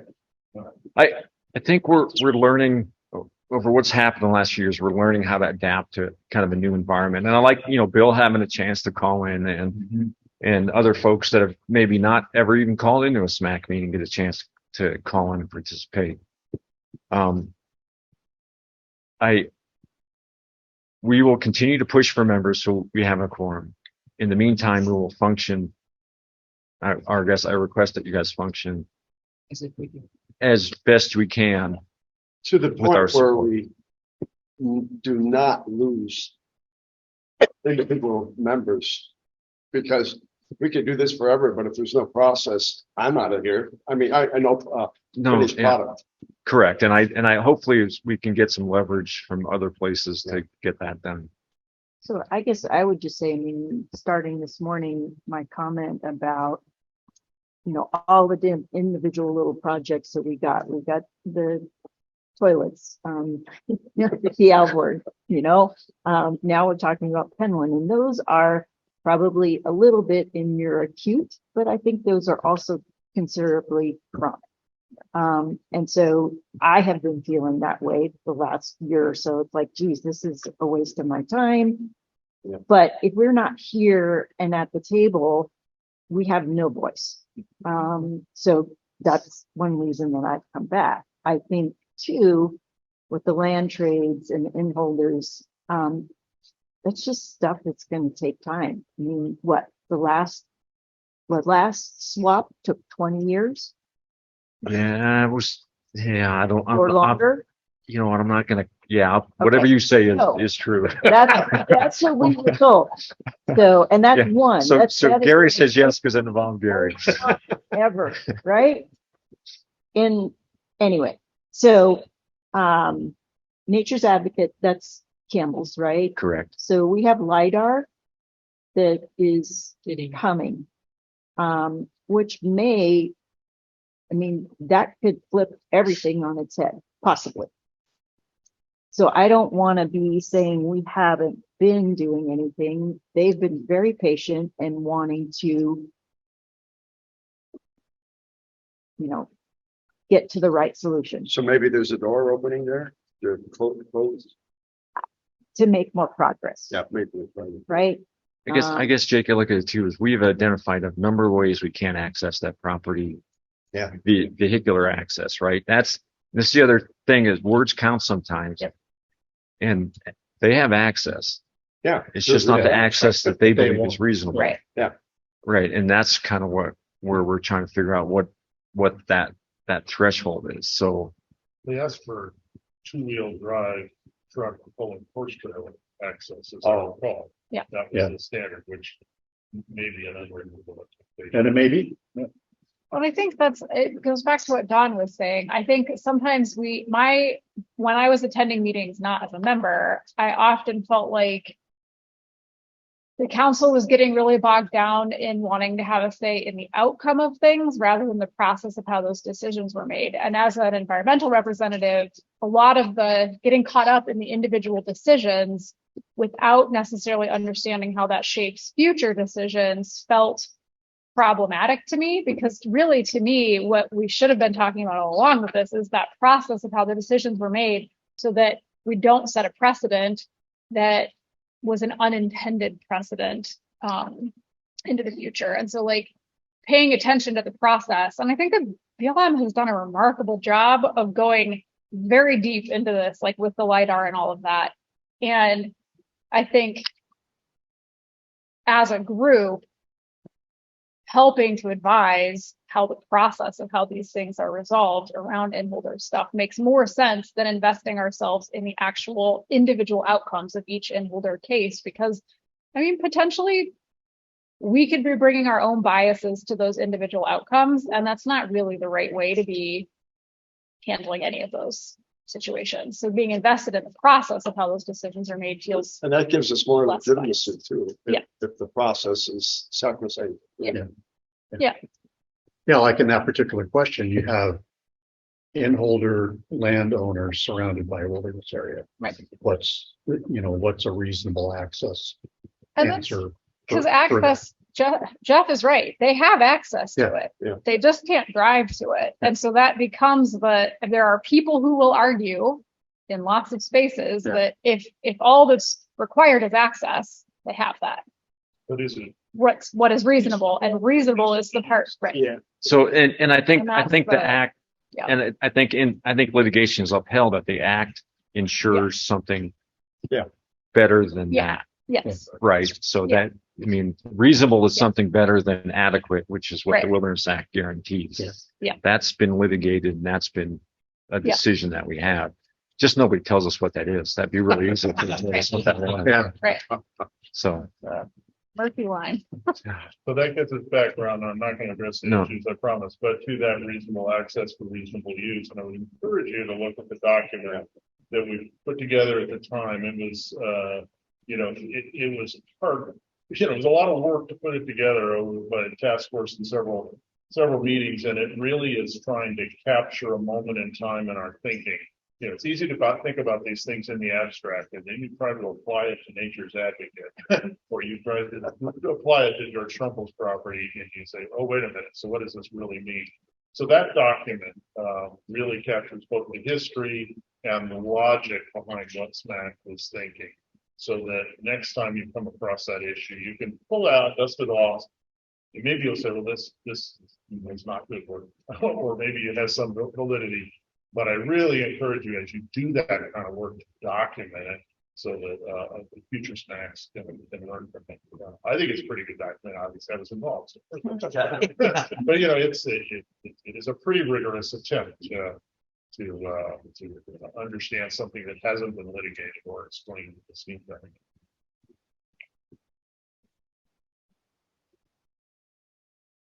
Yeah, and it's very foundational to the solution to those two inholders. Helicopter only. I'm not sure that leaves us. Yeah. It sounds like a farewell speech to me. No, I don't think I would suggest that maybe next time the group gets together, you sort of think about maybe it's what are the top few things we want to work with. Do we want to write a letter to these landowners and just say, we're working on rebuilding and we'll get back to you. We still think it's important. I don't know what is that cleanup, as you call it. Yeah. Plus what we really want to work on. Yeah. Yeah. What am I driving here for? Otherwise, you just work on whatever, presents itself and reduce time. Better flotation devices for Riddle Ranch. The other thing you might do, and I'm sorry I have so much to share here, but I think, a lot of forming a good collaborative group is building personal relationships. And that is done by getting together socially before and after. And anything you can do, it's so hard logistically here, especially Frenchglen, hotel not open, but anything you can do to make the time to have dinner together before, to share whatever meals you can. I mean, Mike is very generous in offering his home for the two of us went, but that's actual productive work. It's social, it's fun, but that's what. I've got my feelings hurt that not everybody came. Well, I cleaned up part of the gray house for everybody to show up. Yeah. I had no idea you're so sensitive. Mike. I mean, that's basically flower. House order. Huh? Are you kind of a Kind of, yeah, Jeff knows this well. So do we agree between now and next meeting that everybody needs to take a hard look at that strategic plan and Sure. have some commitment to what you feel is important, what you want to address and how you want to address it, and maybe some ways to update it or add to it? Talk to your constituents. Talk to your constituents. So we'll go around the table at our next session and everybody will have some input to provide. Well, that's a good idea. They'll hold our feet to the fire. There we go. What terror is all about. All right. I got two of them sitting over there, but. They're ready. Okay, anything else from those two? Okay with that? Let's do some round robin and give you guys an opportunity to share anything pertinent regarding your representation. We go, what's up? Mike? I'm just so happy that Gary and Rod and the Hammond crew showed up. I think that's very important because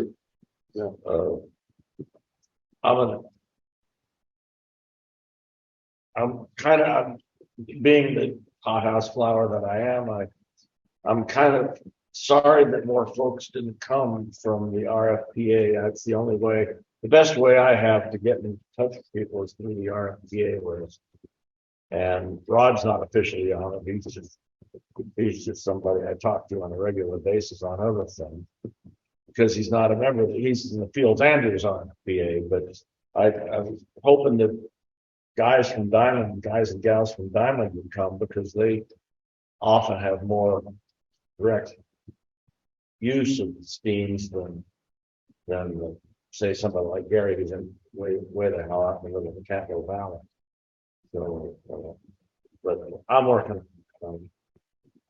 Every trouble with ranchers is that everybody out here, with the exception of a couple of retired people, is a cattle ranch. And, they're up at 5 a.m. and fall into bed at 8. And it's a great sacrifice for them to pull themselves away from pushing cows around or whatever the hell else they're doing. And so it's a heavy lift to do. So I'm grateful that these guys took the time. Take some snacks home, won't you? There's more donuts over there. More coffee. How about you, Pete? Well, first off, I'd like to start by thanking Mother Nature. I've said every year she's the best protector of that mountain. And human nature, obviously. Which we talked about some. And as far as running camp goes, session 1 filled up in 7 days. When he opened up on January. It was full January 7th. Session 2 was full by January 30th. Well, for the new people, the running camp, there's controversy on the SMAC. Things not having put together. But for those 180 kids, and there were 2 sessions, 180 kids, but every year they come back, about half of them are returning campers. But they get a really good lesson in what nature is about, or wilderness, or being quiet, or what comes with being in those now, especially. So you hear different out there. John came to camp a couple of times from there and saw what he didn't expect to see. I guess. Notice I had dinner. I didn't run. Dinner at the running. Yeah, they are kids, but they're kids. When they come out of camp, they're kids. All electronics, know this, know that, and they sit around and they laugh and listen to them in their tents, laughing and going to bed at night, or see them sit around the table playing cards. It brings them back to reality. So it's a good thing. And I'll report back on how this year. Harlan says there's a lot of snow up there. Then you cross that one snowbank on the left of Tiger, and it's always a highlight when they're going to have to snow. Wow. I was on a fire by Desert Meadows. One of the last fires I actually went on and with a shovel that did work on, and it was during the running camp. And I remember I was in there with the smoke jumpers. I didn't jump, I walked in, but there were smoke jumpers in there, and having to explain to those guys what these kids are doing, because all of a sudden you hear, you could hear them coming, and not because they're talking, because they're breathing hard and running, and the jumpers were impressed. It's not easy to impress those guys, but they came running. Where is it? Harlan owns property, and it's right before Silver Lake. It's called Fish Creek. Yeah. Drop off in that. Okay. I don't think it was Desert Meadows, but it was up above the campground there. It's and it's set up and torn down every year. Other than everything else is.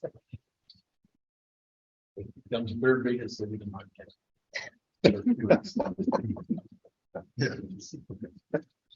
Anything else, Pete? Nope. Done. Pass. Pass. No, I should, but Never. actually, I'm glad you mentioned the running camp, because my wife and I have gone a couple of times as honored guests, and we do a lot of stuff, and it is truly one of the most inspirational things that I have ever seen in terms of what those kids are doing. And Harlan says it's more about personal growth than it is about running. And he himself, so I recommend it if you can wrangle a visit there, and maybe a night retirement from SMAC. I can help you pick up some chorizo there. And if you haven't seen Pete at the top of a ladder leading 200 people in the chicken dance, put that on your bucket list. Anyway, this is running camp. Huge fan. Where do the kids come from? everywhere. Everywhere. How do they find out? I mean, it's just state meets the advertisements and these in certain magazines. Word of mouth. This is the 48th year. That's cool. I think when I was in high school, there was like a flyer that got handed out to the cross country team or something. I don't remember, but I knew about the camp. The alums never want to let it go. I mean, they find a way to come back. It's distributed at the high schools, I know, to cross country and track teams, and they get that information. Yeah. But it's mostly Oregon. Oh, yeah. Really? And Olympic class runners, they're People from overseas. You get, that's cool. I mean, my whole family's runners, and believe it or not, my kids would have loved to have done that, but I've never even heard of it. just Google Steve's Mountain. See a lot of it. Oh, I was just to say, Gary, Someone Pete sent you. about the fire on the mountain. I always heard it was the last one off the mountain, like the match, but the basket was the cheaper. No, you family, big deal. I grew up with Bruce Harlan and Charlotte. Really lived in the cheese camp over there, and then made it to boarding school in France.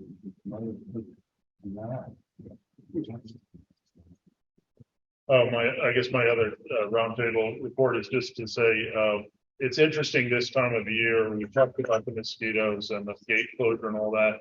What I have seen is a big shift in a way towards the South Steens. We get a lot of visitors there. The mosquitoes aren't so bad.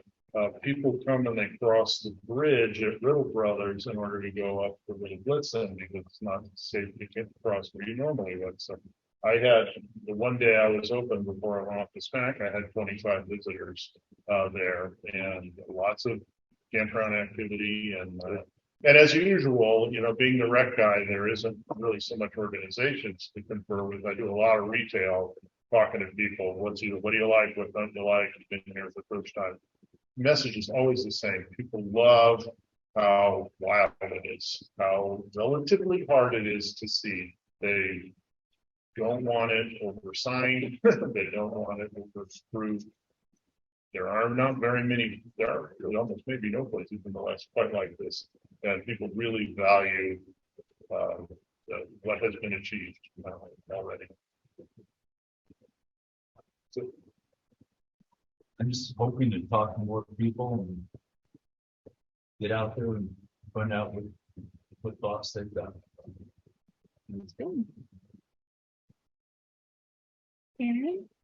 I'm really appreciative of the fact that we have environmental representatives finally back on the committee. And I'm hoping that we can increase that voice. But at the same time, I want to say to the committee, when we set priorities, when we deal with things, let's remember to try to do what's best for the land, with this unique and special ecosystem that we are stewards of. Let's remember that. And I think that's gonna be one big thing I'll bring up. So there's a warning. Thanks, Karen. Well, Thanks. I have minimal exposure to this whole thing because I've never driven the Mountain Loop Road. Every time I'm here, it's closed, but I'm coming back in October, so I'm gonna come in that way. Good idea. John took me up. Yeah, I could hear John saying, let me just say, I have 5,000 hours of flying, 3,000 in combat. I've made 17 parachute jumps, and every time I go up that road, like with John, he'll tell you, just absolutely scared to death. Was that called? That's a good The one. rooster call? Yeah, Yeah, yeah, well, yeah. I John said, look forward, don't look down. I don't drive up it. I drive down it because then you're not on. Well, that's what I'm thinking. I go up and down. I've done this wrong. I'll come in from Yeah. Page Springs Yeah. and just close my eyes when I'm going down. You guys should have been here before we fixed it. No. 1970s. State bands. Jake. But I do want to see running camp. I was an old Boy Scout leader, and I understand what you're talking about, getting them out there doing that. I've got to see it when you're in operation.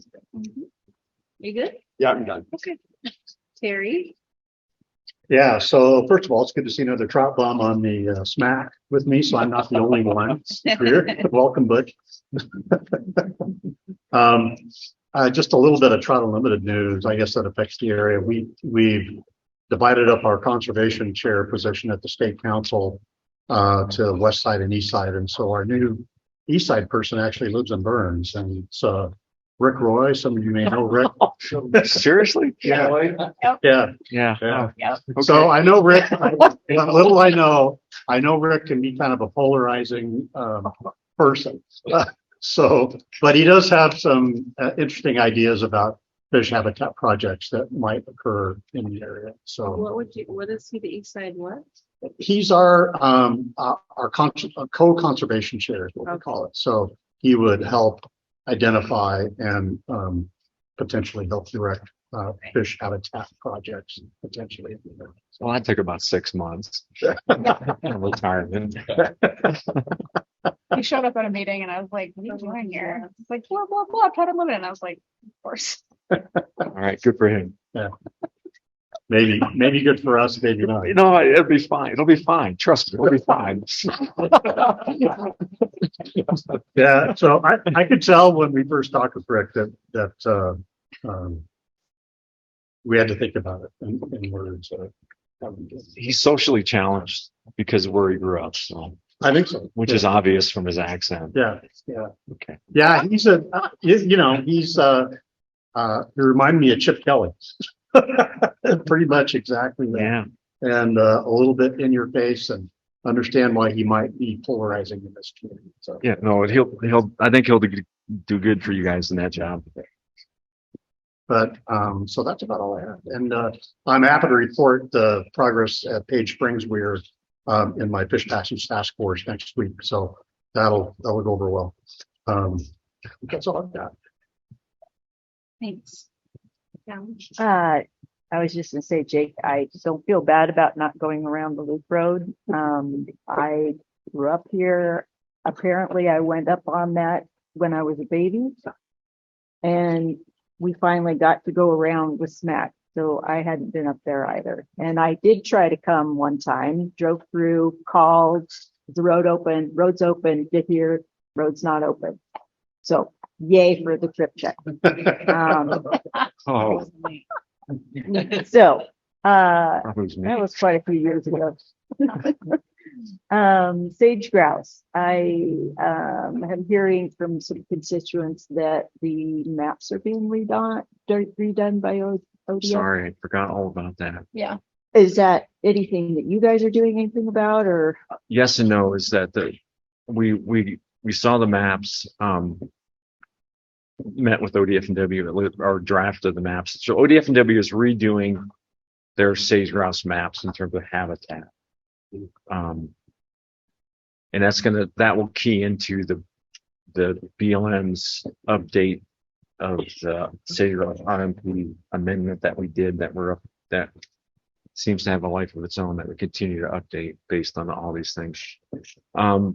So yes, when I have more information, we get to see the final. Is something we'll bring you guys and we'll talk about it. But So hopefully next yeah, and it's something that they should be asking questions. Folks should be asking questions about. And but again, they haven't quite finished. Did and- they give you a timeline? I think they were shooting for their they have a fall board, ODFW has a fall board meeting. I think they were shooting to get it set by Finalized. there, or at least a draft final kind of thing where they would show it to them, because the committee can decide to change or adopt or do things to it. And then the last thing I just wanted to say with Penland, it occurs to me that we didn't really address, when we were out there, we addressed the local landowners and water rights. And I think that really needs to be paid attention to, because that is going to be a big change for them, or potentially. And really encourage that either we with SMAC, well, actually SMAC and BLM be talking with them. Thanks. The only, and it's more of a question maybe, but I've had a lot of people recently that have learned about the proposed, what is it, Oregon Outback dark sky, whatever, the really big dark sky sanctuary proposal. And I just had a bunch of people asking where that process was and if the BLM was, like the Burns District BLM was supportive of it. And I was like, we haven't had that conversation in a long time. I don't know. So I just was, it's something that people are recently finding out about. I'm not sure through what channels people are finding out about it, but I've had a lot of conversations both locally and with like visitors and whatnot about their interest in this dark sky sanctuary that's being proposed. I don't know where any of that stuff is, because the last conversation I was part of feels like it was a year ago. I don't know. I can talk about what I know, and then Jeff can correct me if I say something that's out of line. The BLM is supportive of dark sky resources. I think it's an important component of the CMPA. There's been movement in BLM to kind of start different dark sky programs in terms of setting aside a sub activity that would be used for different dark sky issues. We've been approached by, I'm trying to think of the name of the group, it's a dark sky group, about an inventory that they did here that included BLM facilities at fields. We're in the process of kind of responding to some of the things that they did there, so we'll be sort of recognizing that resource and trying to adapt so it doesn't conflict. And people have asked me, what difference is different lights at fields going to make? Well, it's going to set an example for others in the area. So I think we're generally in support of support. We're supportive of it. We're trying to get our facilities to meet that standard. There's a couple pole lights that we're going to have to work with on the electric to get to meet the standard. And I think that's all that I know. I mean, it's not something that, it's not we're not driving it, but we're willing to support efforts. So the inventory indicated we had 6 lights that needed to be changed. Yeah, and I think maybe there was something at the Great House too. But There's a broader regional movement though now, It's right? Which is like the a Oregon- Northwest. Yeah, the Oregon Great chapter, Basin. the Oregon chapter of the International Dark Sky Association is who initiated the proposal for what I think they're calling the Oregon Outback Dark Sky. Yeah, and it's Lake County. Yeah. Yes, like basically southeast. Yeah. Yeah. Biggest dark sky in America. Yeah. In the world, it'll be. And I think that they're, yeah, and I know that in Lake County, the BLM was maybe participating in some of those meetings in the beginning. And so it's just, I've had a lot of people ask about Burns District's involvement in it. And I was like, I don't know. Definitely hear more about it, both Yeah. internal and external to be Yeah. honest. Yeah. So we've Somehow been they've got- participating. It's a separate group. Yep. We've been in contact with them. We're trying to work out the difference between their stuff and our stuff. Yeah. Okay. And I know they've talked to the county. I think Lake County is much more engaged because they went there first. Yep. So they're a little farther ahead of us. And But I've been talking with people and emphasizing, this is not a designation. Right. This is something that's a recognition of an area. Yeah. And, participating, but it's not a designation of we have land. No, right. But it could be an economic driver too. I mean, Amy who runs the coffee shop practically is Frenchglen Oregon. Yeah. She has, has run dark sky tourism in the past and would like to again. So it's something that somebody to loop into any such discussions. I'm going to bore you with a dark sky story that is kind of humorous, and Gary Miller is also involved in this a little bit. He may have forgotten. he's in the dark. Well, no, I got a call one night. I can't even remember when it was, from somebody who purported to be a dispatch in Lake County about a potential fire in Harney County at such and such a Latin law. And okay, and I'm sitting fat, dumb, and happy. I think I was still in Eugene at the time, but I might have been in Pine. No, I was in Pineville. So it's in the last year or so. I'm sitting fat, dumb, and happy in Pineville fielding a call from fire dispatch in Lake County about a fire in Harney County. So I'm thinking, well, shit, we better get over there if there's something going on. So I finally get Gary awakened and call him up. And I said, the way I've looked at it, it looks like it's not too far off of 205, at this Latin long and this township and range. And he says, yeah, that's probably one of Roaring Springs' pivots. And I scurried around for 45 minutes trying to figure this out. And this guy who was looking at alert wildfire from the Beatty's Butte camera and saw a light down there. And so I'm all in favor of turning the lights off. God, and you ought to try and talk to Gary at 11 o'clock at night. 11 o'clock in the daytime. It's hard to talk in the daytime. But 11 o'clock at night, Jesus, Pete. So But he came up with the answer right away. So your proposal is to keep the ranchers in the dark. Exactly. Turn the lights off, the damn pivots off. Need them on. That's a slight detour, but yeah. So Yeah. we are engaged. It's just we're trying to figure out what our part is, and Yeah. because it's crossing multiple districts, I'm talking with Tom or Okay. Dean. We had a conversation last week. You remember that, Karen? Yeah. That's helpful. At the very least, it's We- an answer I can give people when they ask me. Like everything else, BLM is a policy Right. that Yeah. in a book that we filed that we're supposed. It's brand new that we're supposed to follow. Anyway, I think it's an interesting idea. Can be an economic driver. Yeah. To give you an idea that there is no place in all of Europe It's as dark as this. that Will even be a dark will sky. that would even be it. We're talking physical, not qualify. politically. Whether it's so yeah. So Sun River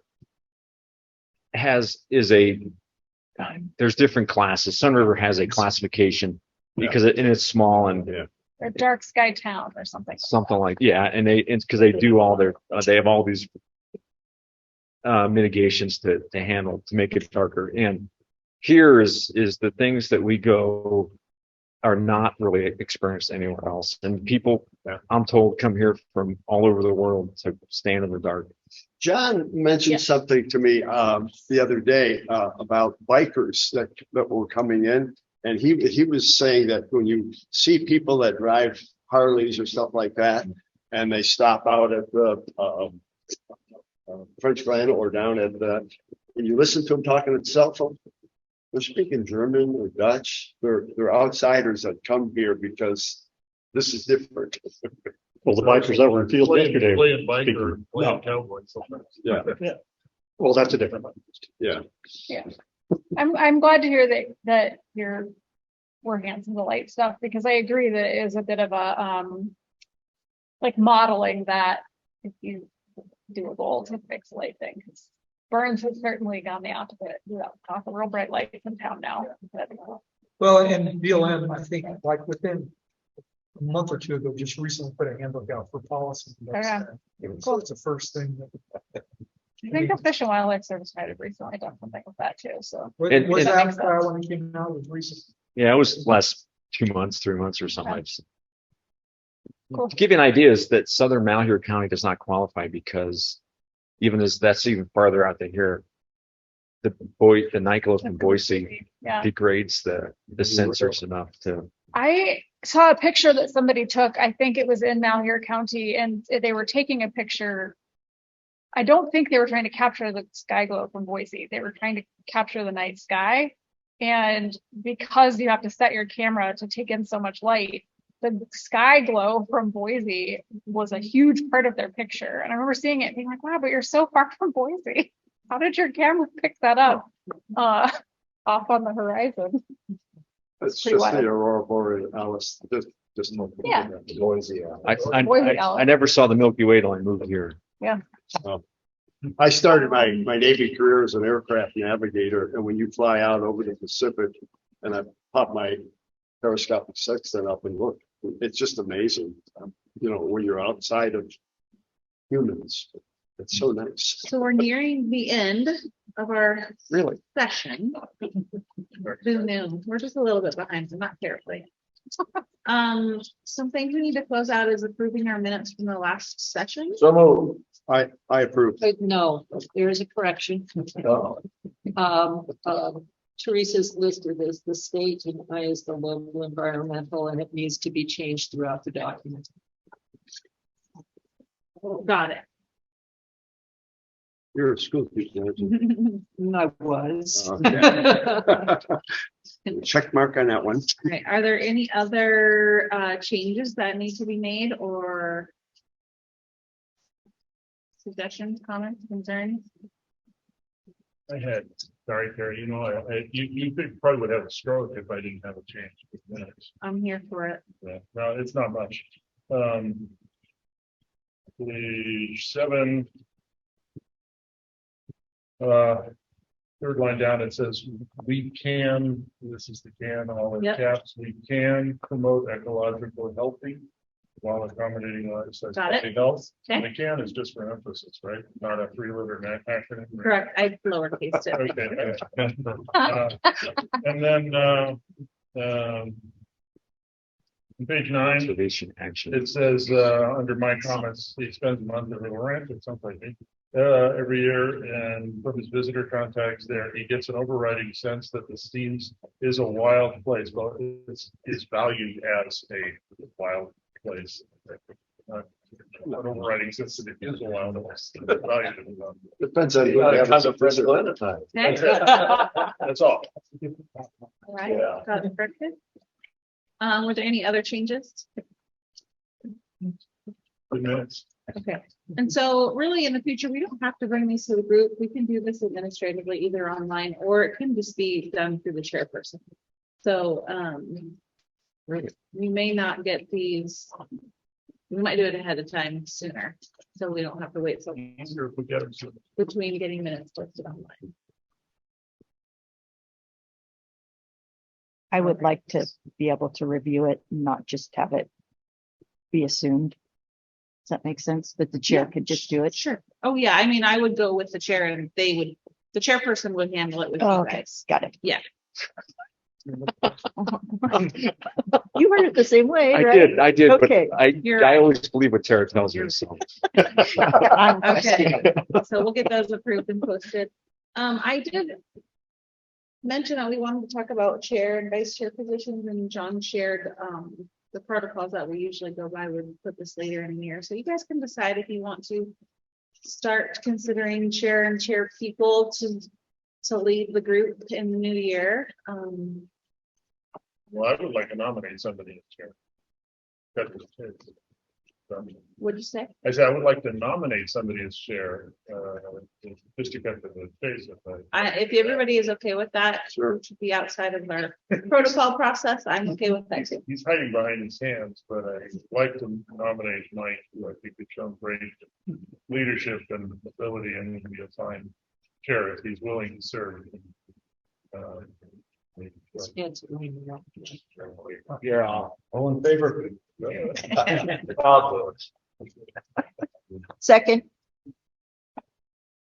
Well, I can't type like that. Thank you, Mike. Excellent. So you need to tell them the history behind the gavel, the smacker. Now you all have to help him out. Yeah. Do what he asks for. Absolutely. I don't even know what to do. I'm gonna talk to you. Do you want to do a vice chairperson also that could help in Mike's absence or at Mike's request? That's often a training ground for the next chair. Right. Any volunteers or nominees? I'll nominate you. I may not be here.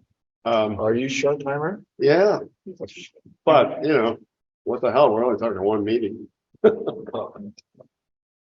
And you've reapplied, so. Yeah, I've reapplied, but that's not a shoo-in as what you informed me about your previous, Oahu. Anyone else interested, or how do we want to approach the vice chair position? I have to say, having canvassed a bunch of people, lots of people are interested and value it. Many people have taken on huge commitments recently, or quite genuinely. So, just so you know, it's not happening.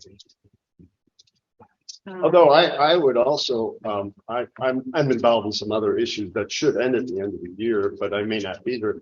But there's also somebody who's very clerical oriented.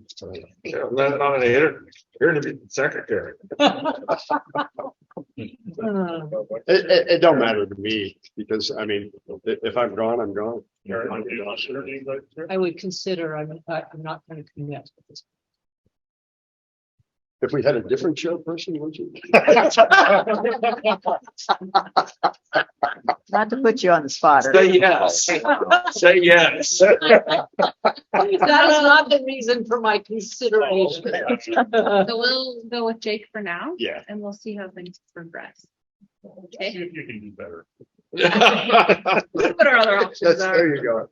That's good. No, I was thinking that was cases that we needed. Okay, so Oh, I get it. for our next meeting, I was considering end of September or early October. But I don't know what works for you guys, so you can provide some dates. Probably is Thursday, Friday still the best for you? Yes, please. I'm out the last week in September through the first week in October, so.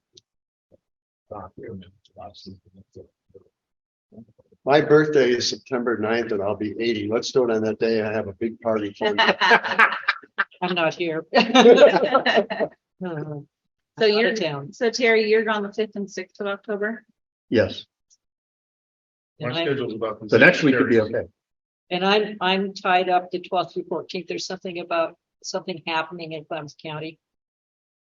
It's called an eclipse. Oh, yeah. Yeah. We might be Yeah. a little busy too, Yeah, should we try 1920?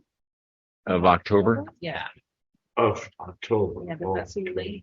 What month is it right now? June? We could do September. We could also do September. I'd rather do October, just September is a really busy month for me typically. And this is a Burns meeting. I potentially do it. 19th or 20th works really good. What, That's really good. 1920? Yeah. Try that for now. 1920. Yeah. We're talking September or October? October. Oh, I was hoping you'd do another meeting in Bend like we did. Winter would be great in Bend. Yeah, winter in Bend would be much better than winter in Burns. Lightly? I don't know. All right, hold on just 1 second. Except you guys run home right away. You don't stay around to socialize.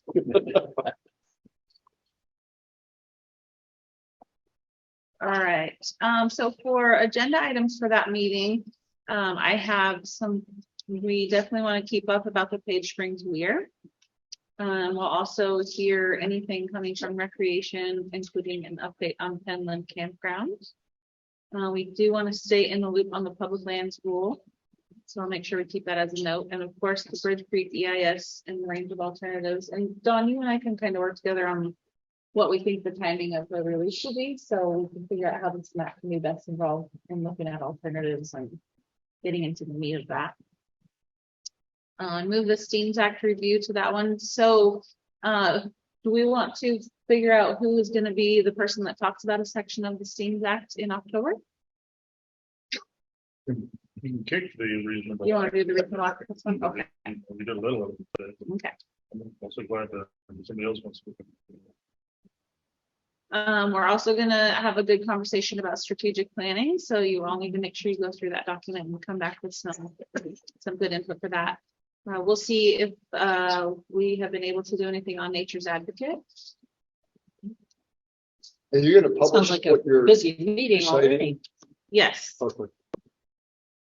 that's always, yes. All right. I have a suggestion, and we can either do it at off cycle or at the next meeting. I was reading through the dispersed camping information on the website and the BLM website for the Burns District, and it seems very general and sort of uninformative. So I think it would serve maybe for the Steens, and I realize that the Albert and the Steens are kind of similar but different in some regards. But dispersed camping rules of the road or something more specific for the Steens might be helpful in terms of where are some areas that might be suggested for dispersed camping, what's expected of someone that's dispersed camping. Like you mentioned, if there's not a fire, we need to build one, take it apart and disperse it and use it. I didn't see that anywhere. And there are people that I know during the pandemic that people were very new to dispersed camping and didn't really know how to go about it. So maybe taking an approach from that point of view would be helpful for people trying to get into dispersed camping and don't really know what to do. Okay. Yeah, that's a real hot button for me when I'm an old backpacker and Yeah. I see people car camping, which means just pulling out your cooler, your chair, and leaving your garbage behind and a fire ring. I mean, to all of us that have done versions of that, it's common sense, but if common sense were common, everybody'd have it, right? So at least maybe a little more specific information on how that gets done would be helpful. I don't know how much more to be followed, but at least the information's there that you can implement.